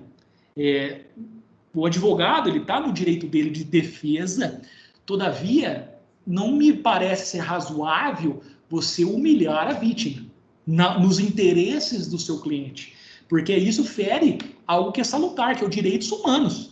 Então, o advogado criminalista, ele tem que ser um defensor, um baluarte dos direitos humanos, né? Então, assim, como que você vai defender um ser humano, o acusado, e você acaba agredindo um outro ser humano? Então, eu não acho razoável. Então, em razão disso, a meu juízo, eu sempre parto da seguinte premissa, Juliana, que no tribunal do júri, o mais sensato, a meu ver, é você trazer teses que sejam factíveis e verossímeis. O que é algo factível? Algo que não adianta você querer viajar na maionese. Você tem que ser algo que seja possível de ser o quê? Captado pelos jurados. Como assim? Eu não vou discutir, por exemplo, já teve casos assim que o cliente confessa na delegacia que disparou, né? Eu defendi recentemente o rapaz que foi acusado, até o vendedor que foi acusado de ter matado o pai, né? Saiu em vários jornais. Eu defendi esse caso, absolvi. Nesse caso aí, o vendedor, que era aqui de Americana mesmo, saiu em vários jornais aí, que chegou a matar o pai era policial. Eu defendi esse caso, absolvi ele, né? Mas, por exemplo, caberia a mim discutir assim, não, negativa de autoria? Se ele já fala que desferiu os golpes, chega a ser incongruente. Então, isso é ilógico. Então, se eu chegar numa linha dessa, o próprio jurado vai entender que o advogado ele está perdido, ele não está sabendo muito bem, como também isso vai perder a credibilidade, que isso é muito importante. No tribunal do júri eu falo que você está a todo momento disputando a credibilidade, que você entra lá, é uma forma, é como se fosse ali é a arte da persuasão.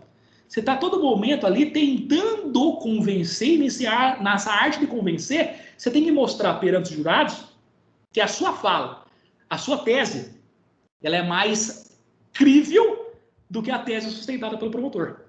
E como que você faz isso? Trabalhando na credibilidade. Então, se você trabalhar com questões que sejam ilógicas, incongruentes, inverossímeis, que não sejam factíveis, a meu ver, é perdido. Isso aí é gastar palavras à toa.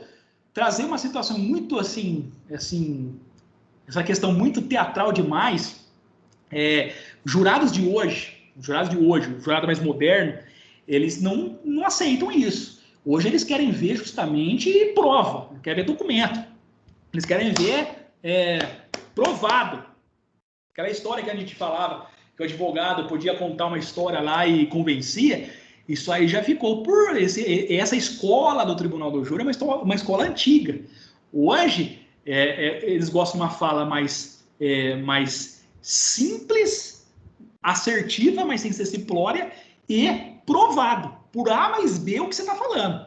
Então, eu já vi, eu acho que todos aqui já viram também, um advogado que chegou a dar um mortal no Tribunal do Júri, né? Isso daí não convence ninguém, né? Você cantar uma musiquinha lá, você fazer dança. Teve uma vez que eu vi uma cena que o advogado fez até uma encenação lá, colocou ketchup lá para mostrar que são questões que aí, ao meu ver, beira o ridículo, né? Então não é por aí que seria o exercício de defesa. Agora, o exercício de defesa, que a meu ver, ele é mais próximo de se chegar ao êxito e, de fato, você conseguir cravar a sua entrada, isso que tem que ficar muito claro, porque o Tribunal do Júri é uma porta, uma vitrine. Se você fizer um trabalho muito bem feito, foi o que mudou a minha carreira. Eu fui um dos poucos aqui na região que fez Tribunal do Júri, ainda mais jovem. E aí acontece, o Tribunal do Júri, todo mundo quer assistir e tal, tudo, e aí quando você faz um trabalho de excelência, diferenciado, um trabalho mais sério, sem esse teatrismo, mas assim, aquela coisa mais coerente, mais verossímil, aí o pessoal começa a falar, começa a divulgar, você começa a ficar, inclusive é interessante, até o antigo juiz que aqui era da nossa comarca, ele chegou a nomear eu para uns júris, que ele gostou tanto dos júris que eu fiz, que ele acabou nomeando eu para eu atuar nos júris lá que ia ter. Que não encontrava advogado, falou, doutor, pode ser você? Eu gosto do jeito que você trabalha. Eu falei, beleza. Mas o que é isso? você trabalhar da forma que, a meu ver, é correta, que é com autenticidade, credibilidade e trazendo teses que sejam factíveis. Factíveis. Não adianta você querer trazer algo que é totalmente ilógico, totalmente fora. Igual eu falei para você, o sujeito fala na delegacia que desferiu o tiro, que deu um golpe, e você vai falar assim, não foi ele. Ele está falando da delegacia. Então isso, para mim, aí fica algo incongruente, insustentável. É verdade, desmoraliza o profissional, né, no final das contas, né, não contribui. E Lucas, como foi o seu primeiro júri? Nossa, você lembra? Lembro exatamente, lembro perfeitamente o caso. O caso foi muito interessante. O primeiro júri que eu fiz pela defensoria. Né? O primeiro júri que eu fiz, eu não fui particular, fui pela defensoria. Se não me falha a memória, se eu não tinha 23 anos, eu estava com 24. Estava bem no início da minha carreira mesmo. E aí o que acontece? É interessante que parece cena do filme, né? Quem já assistiu aquele filme A Espera do Milagre? Já assistiu aquela Espera do Milagre? Meu cliente era aquele lá, aquele morenão. Era igualzinho, idêntico. E eu lembro que é o seguinte, foi até interessante, eu costumo contar essa história, porque era um caso envolvendo homicídio, em que, qual que era a discussão? Estava tendo um churrasco, e esse meu cliente, cujo apelido era pequeno, que de pequeno não tinha nada, o cara 1,90 m com 120 kg, o cara era um monstro de grande, mas o apelido dele era pequeno. Ele estava lá fazendo churrasco, e aí, num dado momento, alguém ali daquela turma que estava lá no churrasco proferiu uma palavra lá a qual ele não gosta, né? Um apelido dele lá, que pejorativo, que ele não gostava, e ele acabou dando uma espetada, né, com o espeto que ele estava ali no churrasco, nessa pessoa, vindo essa pessoa a morrer, né? E aí, veio esse caso para mim pela defensoria. E eu comecei a estudar esse caso, falei, meu, o que eu vou fazer? Que tese que eu argumento? Aquilo que eu falo, eu pego o processo leio inteirinho. O que eu vou ali? Aí eu tive a ousadia, falei assim, não, mesmo que não seja obrigatório pela defensoria, eu vou até a unidade prisional que eu quero falar com ele. Então eu fui até o CDP, né? Fui, não é obrigatório, mas eu fui, eu queria falar com ele. E eu lembro perfeitamente, quando eu cheguei lá, o cliente ele não falou nada. Sabe que ele deu aquela olhada de cima e embaixo, assim? Aquela olhada assim, que no íntimo dele, acho que ele falou assim, meu, esse advogado que me puseram, porque é muito novo, molecão de tudo, né? O cara olhou assim, sabe, deu aquela olhada assim, falei, nossa, assim, não falou nada, assim, mas eu percebi. Enfim, não esmureci e continuei conversando com ele. E aí, num dado momento, isso que me chamou a atenção, num dado momento ele pegou e falou assim, doutor, sabe o que é? Naquele dia lá, eu não tinha feito uso dos meus medicamentos, então eu não estava muito legal. Eu falei, aí me veio a cristal, meu, você toma medicamento? Tomo. Mas você toma medicamento, como que é esse medicamento? Ele é controlado, alguma coisa? Sim, é controlado. Eu fazia uns tempos que eu não estava usando aquilo lá, eu não estava muito legal naquele dia. Aí me veio uma luz, né? Eu falei, caramba, tá aí uma tese que eu posso argumentar justamente de insanidade mental. E aí foi o que eu peguei e falei perante os jurados. Aí que é interessante, você pode falar assim, não, mas Lucas, não foi falado antes? Pode ser falado isso aí no plenário? Pode. Porque no tribunal do júri existe a plenitude de defesa, né? Esse princípio. E aí foi até interessante que quando o juiz pegou e falou assim, com a palavra defesa, eu lembro perfeitamente, Juliana, que a gente está de beca, né? A gente usa aquela beca, mas se pudesse fazer um raio-x naquela beca, você ia ver minhas pernas todas assim, ó. Tremendo, né? Porque quando levanta e fala assim, com a palavra defesa, meu amigo, aquele momento é aquele momento que o seu coração vai de 0 a 100 km por hora, né? Em um segundo, que dá uma adrenalina muito grande, né? Mas eu peguei e levantei, né? E muito embora nervoso, né? Muito embora apreensivo, era meu primeiro júri, não tinha feito nenhum outro, não tinha me espelhado em ninguém, mas eu fui, e mesmo com essa dificuldade, lógico, olhando para hoje, né, os júris que eu faço, para você ver uma evolução muito grande. Que bom que assim foi feito. Mas, quando eu terminei o júri, o interessante terminou tudo, e foi aceita a minha tese, o próprio juiz, que à época estava ali, estava de passagem, que o juiz, ele foi depois para Nova Odessa, depois, salvo engano, ele foi para Campinas, acho que era Rafael, se não me falar a memória, o nome dele. Ele me elogiou muito, falou, doutor, eu não sei se é o primeiro júri que o senhor está fazendo, se o senhor já fez algum júri, mas olha, eu já assisti alguns júris e tal, e eu falo, o senhor, apesar de novo, tal, tudo, o senhor tem muito talento, viu? O senhor leva jeito, vale a pena o senhor insistir nessa área. E aquelas palavras lá me trouxe uma certa motivação, porque eu falei assim, olha, muito embora foi o primeiro, foi aquela coisa assim, e a gente fica um pouco apreensivo, eu fico até hoje apreensivo, falar para você que não fica, a gente sabe administrar essa apreensão, mas fica, mas aquilo me deu uma palavra assim, olha, que legal, ouvi de um juiz, uma pessoa de conhecimento, uma pessoa que já passou em outras comarcas e viu em mim ali aquela potencialidade, que muito embora ainda esteja pequena, né, aquela semente ali, mas que se for regada, ela pode dar muitos frutos. E foi daí que eu comecei a estudar mais, me dedicar mais, fazer outros júris e sempre buscando fazer uma autoanálise, Juliana. Cada júri que eu faço, né, todos os júris que eu faço, eu sempre procuro analisar e ver o que eu posso melhorar. É uma crítica que eu faço por minha mesmo, sem ouvir de terceiro, eu mesmo. Eu falo assim, olha, aqui eu poderia, eu poderia aqui falar de uma outra forma. Aqui, e eu vou a cada júri me aperfeiçoando, procurando me aperfeiçoar até, quem sabe, um dia atingir a perfeição, que a perfeição é sempre um horizonte, que muito embora a gente nunca consiga chegar, mas sempre um horizonte para que a gente possa buscar ao ponto de a gente melhorar sempre. Essa é o que eu procuro fazer. Autocrítica é indispensável, né? Não adianta você achar que você está perfeito, cheio de cliente, né? E senão você estagna, né? A gente tem que ter a humildade pedagógica. Sim. O que é humildade pedagógica? Só aprende aquele que está disposto a aprender. Existe um provérbio árabe que fala assim, você pode levar um camelo à fonte, mas ele só beberá se sentir sede.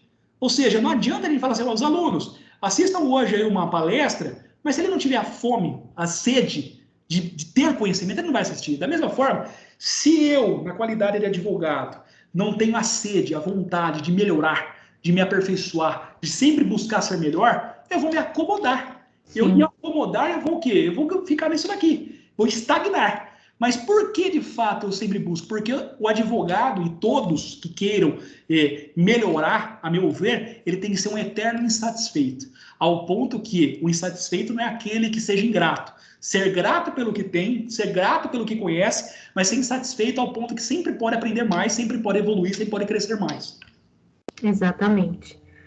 Muito obrigada, Dr. Lucas, pela sabatina que te fiz aqui. Fiz várias perguntas, vários questionamentos.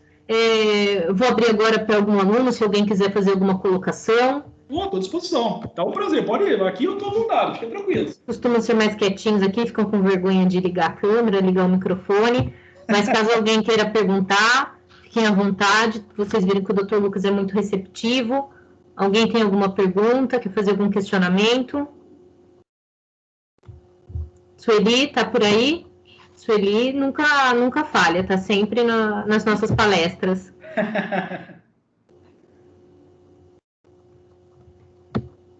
Alô?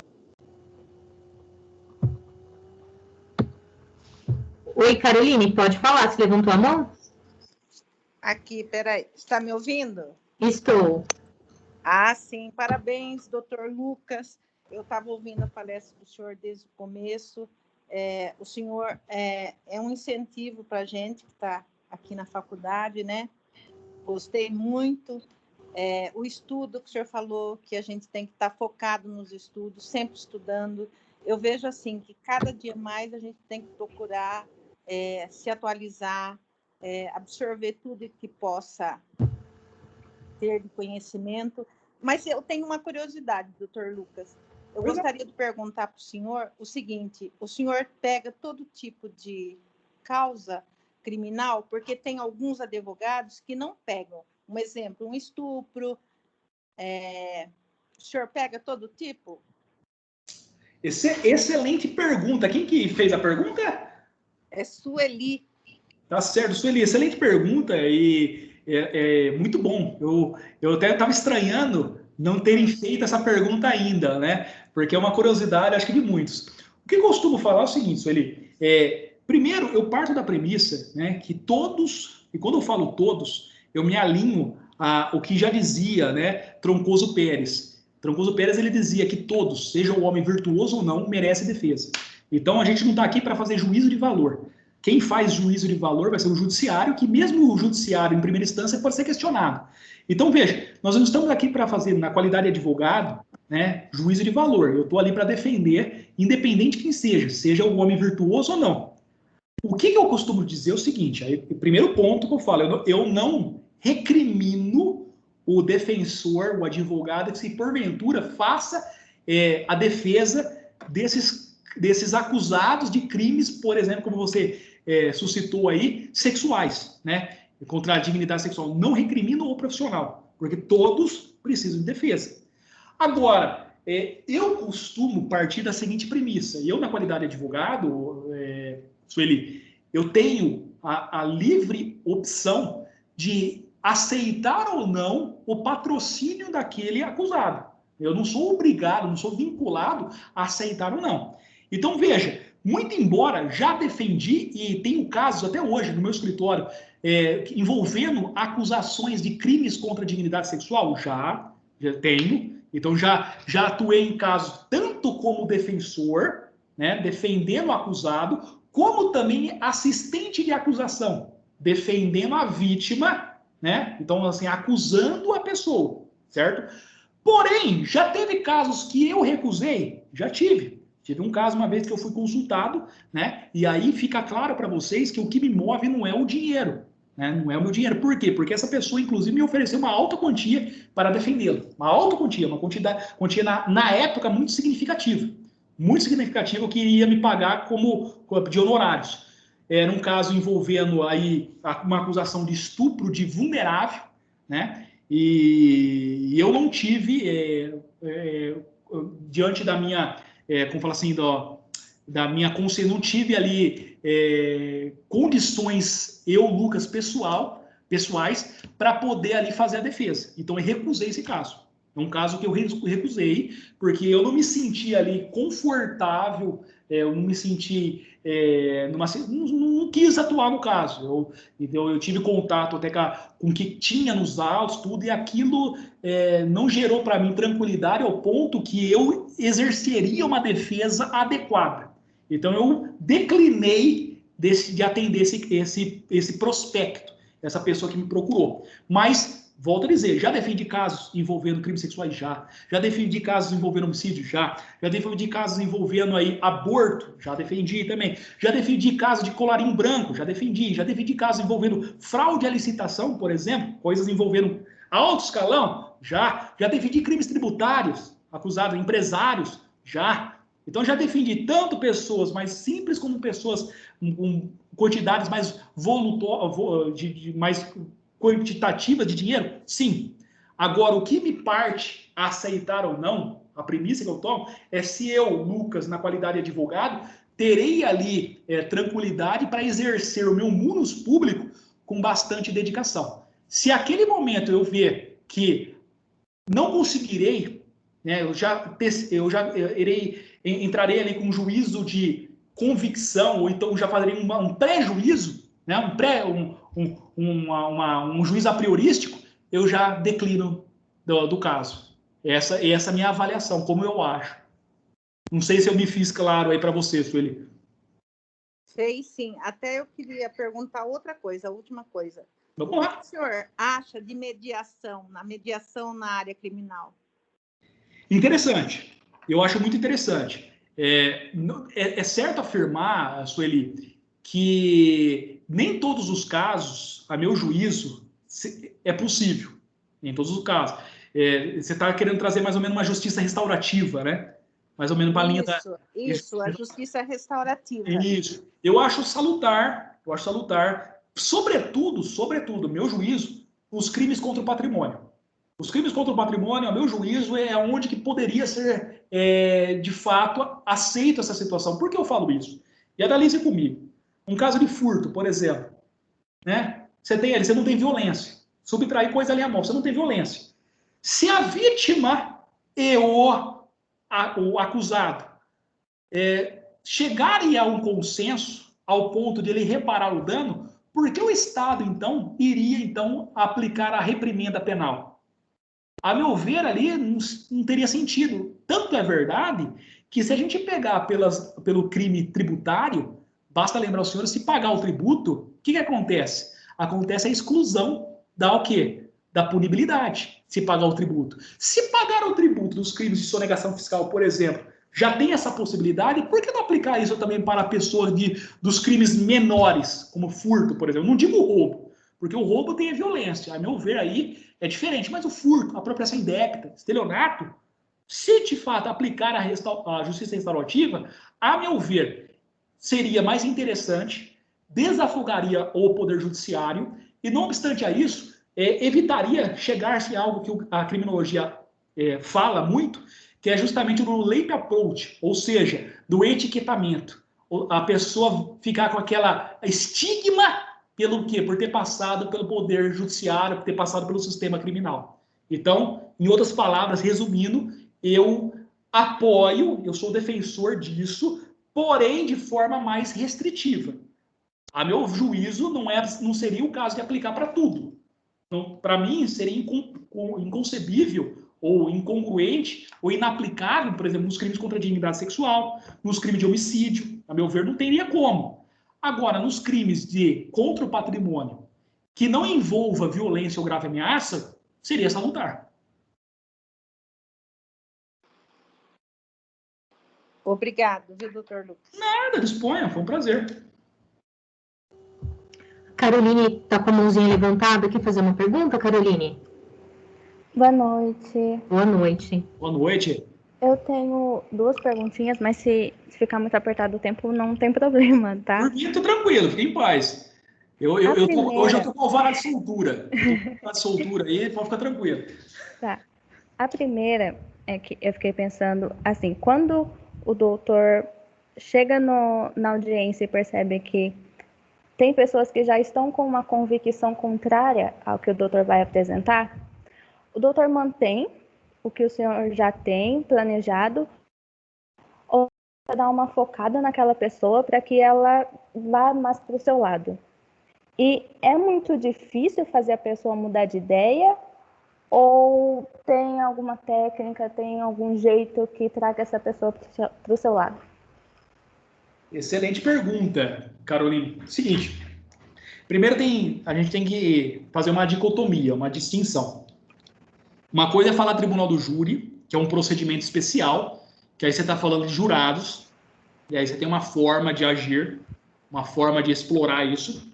Uma outra coisa é você falar de procedimento comum, né? Que a gente está falando, por exemplo, que não é afeto, não é da competência do tribunal do júri. Então, quando você fala da audiência, então a gente tem que fazer essa distinção. Se eu estou numa audiência de tribunal do júri, eu tenho uma postura, eu tenho uma estratégia, eu tenho aí uma forma de perguntar e de agir. Se eu saiu da esfera do tribunal do júri, é uma outra realidade que a gente tem que também ter essa sabedoria. Por que eu falo isso?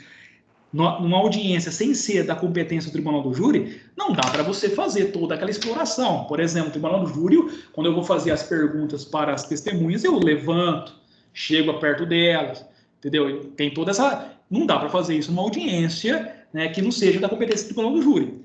Pois bem, feito isso, o que eu falo? Aí você tem que também ter a sabedoria de que para quem você está perguntando. Isso é muito importante. Porque tem testemunhas, quase todos os casos, vai ter testemunha chamada o quê? Policial, né? Então, a testemunha policial, você tem que ter eu tenho um certo cuidado, né? Pelo seguinte fato, o policial é aquele que atuou na ocorrência. A tal ponto que a gente não pode ser pueril, não pode ser infantil, não pode ser leviano em pensar que o policial, ele não vai dar uma versão que dá guarida daquilo que é o quê? Legitime o trabalho dele. Então, veja, se ele prendeu o seu cliente, ele não vai falar assim, não, eu me equivoquei, eu estava errado. Não vai isso daí. Então, a gente não pode, a gente tem que ser realista. Então, você tem que ter uma certa sabedoria, a meu juízo, de que, e eu pelo menos tomo por isso, de quem que eu estou perguntando. Se é policial, eu vou analisar se há alguma contradição entre, se tem, por exemplo, geralmente você tem dois policiais. Um é o condutor e o outro que atuou na ocorrência. Se as falas existe alguma divergência. E se existe, dá para você perceber, porque é o seguinte, às vezes um conduziu o preso, mas o outro atuou como o quê? Como motorista do carro da polícia. Veja, esse que atua como motorista, ele não viu a cena. E aí ele fala exatamente o que o outro falou. Você pode questionar, como que? Mas você não estava na condição de motorista, de condutor do carro? Como que você viu essa cena? Como que você fala isso daqui? Você pode para quê? Para descredibilizar o depoimento dessa pessoa. É uma estratégia. Depois, segundo ponto, eu estou falando o quê? Com a vítima é ouvida também. Se for o caso de tribunal do júri, normalmente não tem vítima, porque a gente está falando de algo consumado, a não sei se seja tentativa. Mas se for, por exemplo, tentativa, estou falando com a vítima, a gente tem que tomar cuidado no tribunal do júri. Pensa no tribunal do júri, tentativa de homicídio, a vítima vai ser ouvida. Perceba, a fala dela chama muita atenção, porque ela vai falar assim, não, é ele mesmo que deu as facadas em mim. É ele que deu os tiros. Pô, ela é vítima. Então a gente tem que ter a sabedoria, opa, calma aí, eu tenho que saber, se for o caso, inclusive, de não perguntar. Às vezes o silêncio é melhor. Às vezes não falar nada é melhor para não piorar a situação. Então eu procuro ter esses cuidados. E aí, em se tratando de jurado, que aí talvez seja o motivo da sua pergunta, trazer ele para você, porque é o jurado que você tem que convencer, a testemunha você não convence, a testemunha você vai tentar evidenciar uma contradição, porque você vai convencer quem? O juiz. Quem é o destinatário da prova é o juiz. Nos jurados, você vai tentar convencer, e aí você percebe na forma como você está falando. Na medida que você vai falando, na medida que você vai colocando os seus argumentos, você vai percebendo pelo gestual dela, porque como ela está exteriorizando isso, se ela está convicta ou não. Te dou um exemplo. Teve um caso que eu defendi, e isso foi muito interessante. E aí que eu falo que o tribunal do júri é uma caixinha de surpresa. Teve um caso que eu defendi que foi tentativa de homicídio. Eu estou falando com a Carolina, é isso, né? Teve um caso que eu defendi que foi tentativa de homicídio, que foi numa boate muito famosa aqui americana. O que acontece? A vítima foi ouvida. E ela foi ouvida tanto na fase do sumário da culpa, fase anterior, como no plenário. E ela falava, desde o sumário da culpa, desde a audiência primária ali, ela falava, não, é certeza que é o meu cliente. É certeza, certeza. Foi, pro promotor assim, entrou nesse tribunal do júri e falou, né, isso aqui é coisa ganha, né? A vítima cravando que é... E aí chegou na hora, eu comecei a fazer uma pergunta para ela, mas eu não fui direto no ponto. Eu fui conversando com ela. Eu falei, olha, você estava lá nessa boate? Até que hora você estava lá? Desde que hora você estava lá? Aí ela falou, eu estava desde tal hora. E você estava lá, você estava ingerindo bebida alcoólica? Tava. Você, todo esse tempo você estava ingerindo bebida alcoólica? Não, tava, bebi. Ele falou assim, bebi. Me perdoem a palavra, vou falar o ipsis litteris que ele falou. Bebi pra caralho, doutor. Eu falei assim, ó, só para traduzir isso para os jurados, o que é beber pra caralho? É beber muito? Aí ele falou assim, não, isso, bebi muito. Tu bebi de tudo, tava muito louco. Tá. Foi dando corda. Aí eu falei assim, você chegou a ter uma confusão, você falou lá que teve uma confusão com algumas pessoas. Quando você fala algumas pessoas, foi mais de uma. Não foi, o pessoal lá começou a me esbarrar, aí eu briguei com um, briguei com o outro. Depois eu fui lá para fora, fui expulso. Falei, você foi expulso? E aí você fala que você tomou uma facada, não fala? Né? E você fala que foi a pessoa que está aqui, foi ele. Viu? Essa facada foi em que região? Foi nas costas. Foi nas costas por quê? Você estava caído no chão? Tava. Em algum momento você mudou de posição? Eu falei, não, doutor, fiquei caído lá tomando facada. Aí que foi que eu pensei, então, se você tomou facada nas costas, ficou caído e você não mudou de posição, como que você pode afirmar que é o meu cliente, então? Sendo que você brigou com outras pessoas. Aí quando eu apertei ele nesse sentido, ele falou assim, eu acho que é ele. Aí foi que eu mostrei para os jurados que ele não tinha certeza de quem que era o agressor, né? Quem era a pessoa que tinha desferido o golpe nele. O que eu quero ilustrar para você? Perceba que quando você vai falar com vítima, por exemplo, você tem que ter a sabedoria de não assim humilhá-la, mas tentar em algum momento evidenciar uma contradição ao ponto que retire dela a credibilidade perante as pessoas que irão julgar, seja juiz, seja jurado. É isso que eu avalio que seja melhor. Para quem você vai perguntar, tem uma forma, e o que você quer objetivar com as suas perguntas. No caso de vítima, a meu ver, contradição, para desacreditar na versão dela. Perfeito? Não sei se me fiz claro. Quem me perguntou. Sim, foi perfeita a explicação, obrigada. Nada, que isso. Mais algum questionamento, pessoal? O doutor Lucas já foi sabatinado hoje, né? Ixi, pode perguntar à vontade. Tá Eu só quero uma perguntinha rápida. Deixa eu ver só quem tá falando. O Gustavo. É o Guga, voz do Tudo além. bem, Guga? Isso, tudo fantástico. Bom, vou chamar de professor, então. O professor, eu entendo que parte do pressuposto que toda defesa na área criminal ela é técnica. Estou correto ou não? Ela é técnica. Ela tem que ser técnica, né? Perfeito. Ok. Dito isso, na tua fala você disse que às vezes você olha se aquele caso é você tem uma tranquilidade ou não, né? Para aceitar ou não determinados casos. Enfim, você deu até o exemplo do estupro de vulnerável. Vamos imaginar que você tenha dado um aceite num caso desse e tenha feito uma defesa técnica, tá? A minha pergunta, na verdade, vai de encontro com a parte humana, a tua parte humana. Como fica a tua parte humana, independente, sendo uma defesa técnica, como você consegue dissociar o Lucas que está ali no tribunal e o Lucas humano que sai dali e tem a sua filhinha, tem a sua família e tem... Como é que você trabalha essa parte humana tua? É isso. Perfeito. É Guga, né? Guga mesmo? É Gustavo? Isso. Não sei se eu chamo Gustavo, chamo Guga também. Pode chamar de a voz do além, se quiser. Então, excelente pergunta, viu, Gustavo? Excelente pergunta que você fez aí. De fato, o que eu falo é o seguinte, Gustavo, a sua colocação aí foi muito propícia, foi muito salutar, muito assertiva, no seguinte, assim, a gente tem que ser técnico.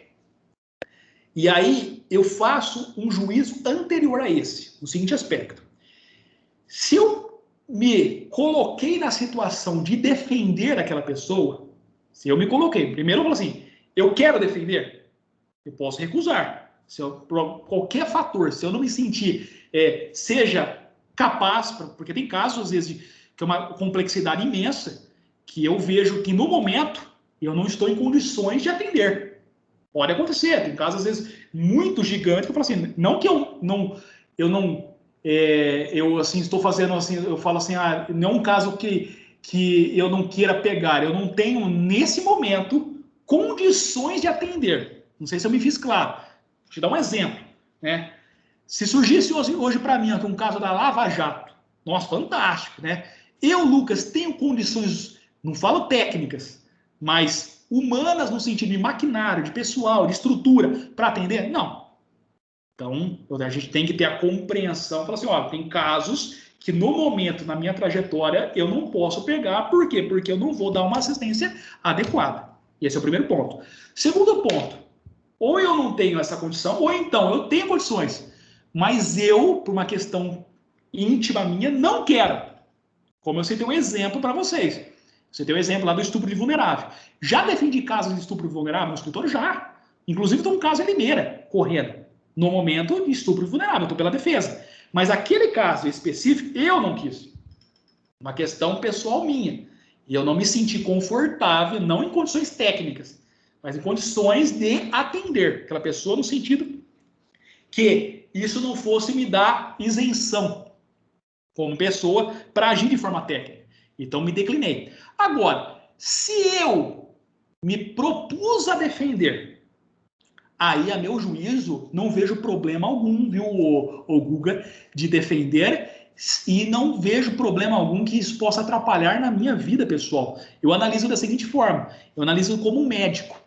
Se chegar uma pessoa, né, teve uma ocorrência, né, e nessa ocorrência o policial trocou tiro, e essa pessoa foi ferida, chegou lá no hospital, tem que ser atendida por um médico. Aí o médico fala assim, o que aconteceu? Esse cara aí, ele estava fugindo da polícia porque ele estuprou um menininho. O médico tem que fazer o quê? o médico tem que salvar a vida dele.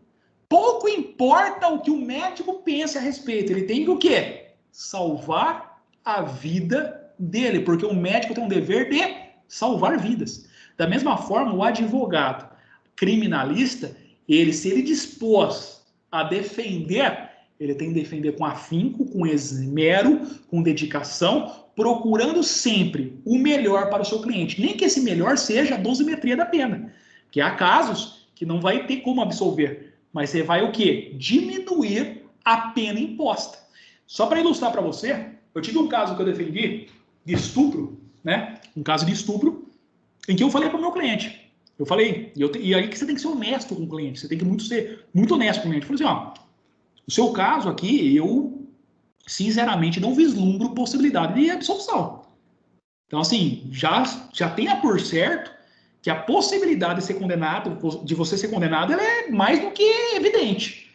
Por quê? Aí ele falou assim, nossa, mas por que isso? Bom, você quer que eu seja sincero contigo ou eu iluda você? Você tem aqui a palavra da vítima, que ela é congruente, ela se assim, encontra guarida com o laudo. O laudo da guarida fala dela. Então você pega o laudo do ML, bate tudinho que ela está falando. Você tem testemunha que fala lá que viu ela saindo correndo desesperada. Ela noticiou, né, o estupro no mesmo dia. Não foi uma história igual do Ronaldinho, não o Ronaldinho, lá do jogador de futebol lá, o Neymar, que depois de um tempo foi noticiado. Não, foi no mesmo dia. Então tem vários elementos, várias evidências que falam assim, você vai ser condenado. Aí ele vai tentar ali suavizar a situação. O que acontece? Olha só para você ver. Ele foi condenado a 7 anos, né? 7 anos de reclusão, e o juiz colocou o regime inicial fechado. E aí vocês aprendem aí em direito penal, né? Lá no artigo 33, parágrafo 2º do Código Penal, que só pode se aplicar o regime fechado aos crimes maiores cuja pena seja o quê? Maior de 8 anos.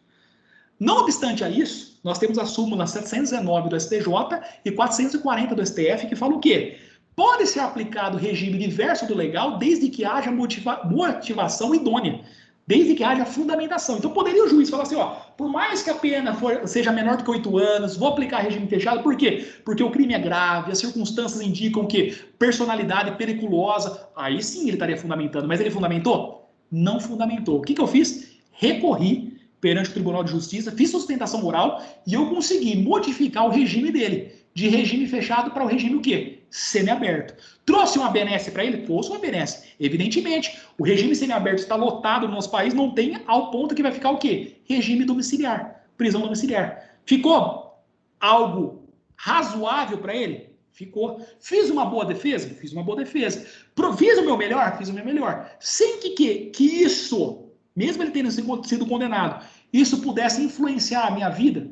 Sem que isso pudesse influenciar a minha vida, Gu. Seguir minha vida normalmente. É isso que a gente tem que ficar muito claro. No que é ser advogado criminalista. Tranquilo.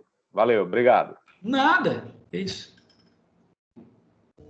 Doutor Lucas, teremos que marcar uma outra noite para bater mais papo, tirar mais dúvidas e contar mais histórias, né? De direito penal, tribunal do júri. Vamos marcar uma outra noite.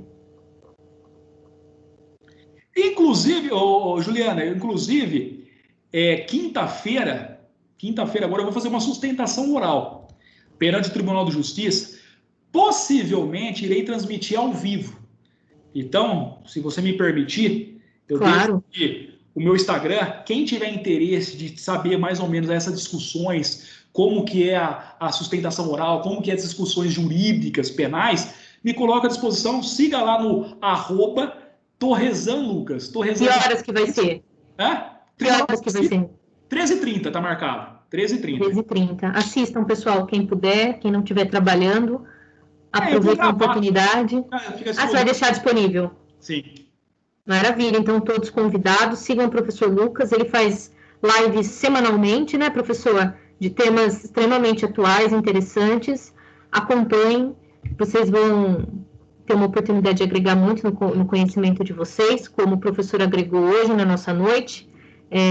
Agradeço imensamente, doutor Lucas, pela disponibilidade, pela generosidade em compartilhar com a gente a sua trajetória, a sua experiência profissional. Tenho certeza que muitos alunos saem inspirados hoje, né, com a sua trajetória, querendo, né, se inspirando no professor. Muito obrigado, eu que agradeço e me coloco sempre à disposição, Juliana. Muito obrigado a todos. Mais uma vez, muito obrigada, boa noite a todos, boa noite a todos os alunos que nos acompanharam, gente, e assim que possível a gente marca outra, quem sabe presencial lá na Anhanguera, né, para a gente falar mais de direito penal. Será um prazer. Até mais, gente, uma boa noite, tchau, tchau. Até mais, tchau, tchau. Até mais. Boa noite. Boa noite. Boa noite. Boa noite. Boa noite. Boa noite.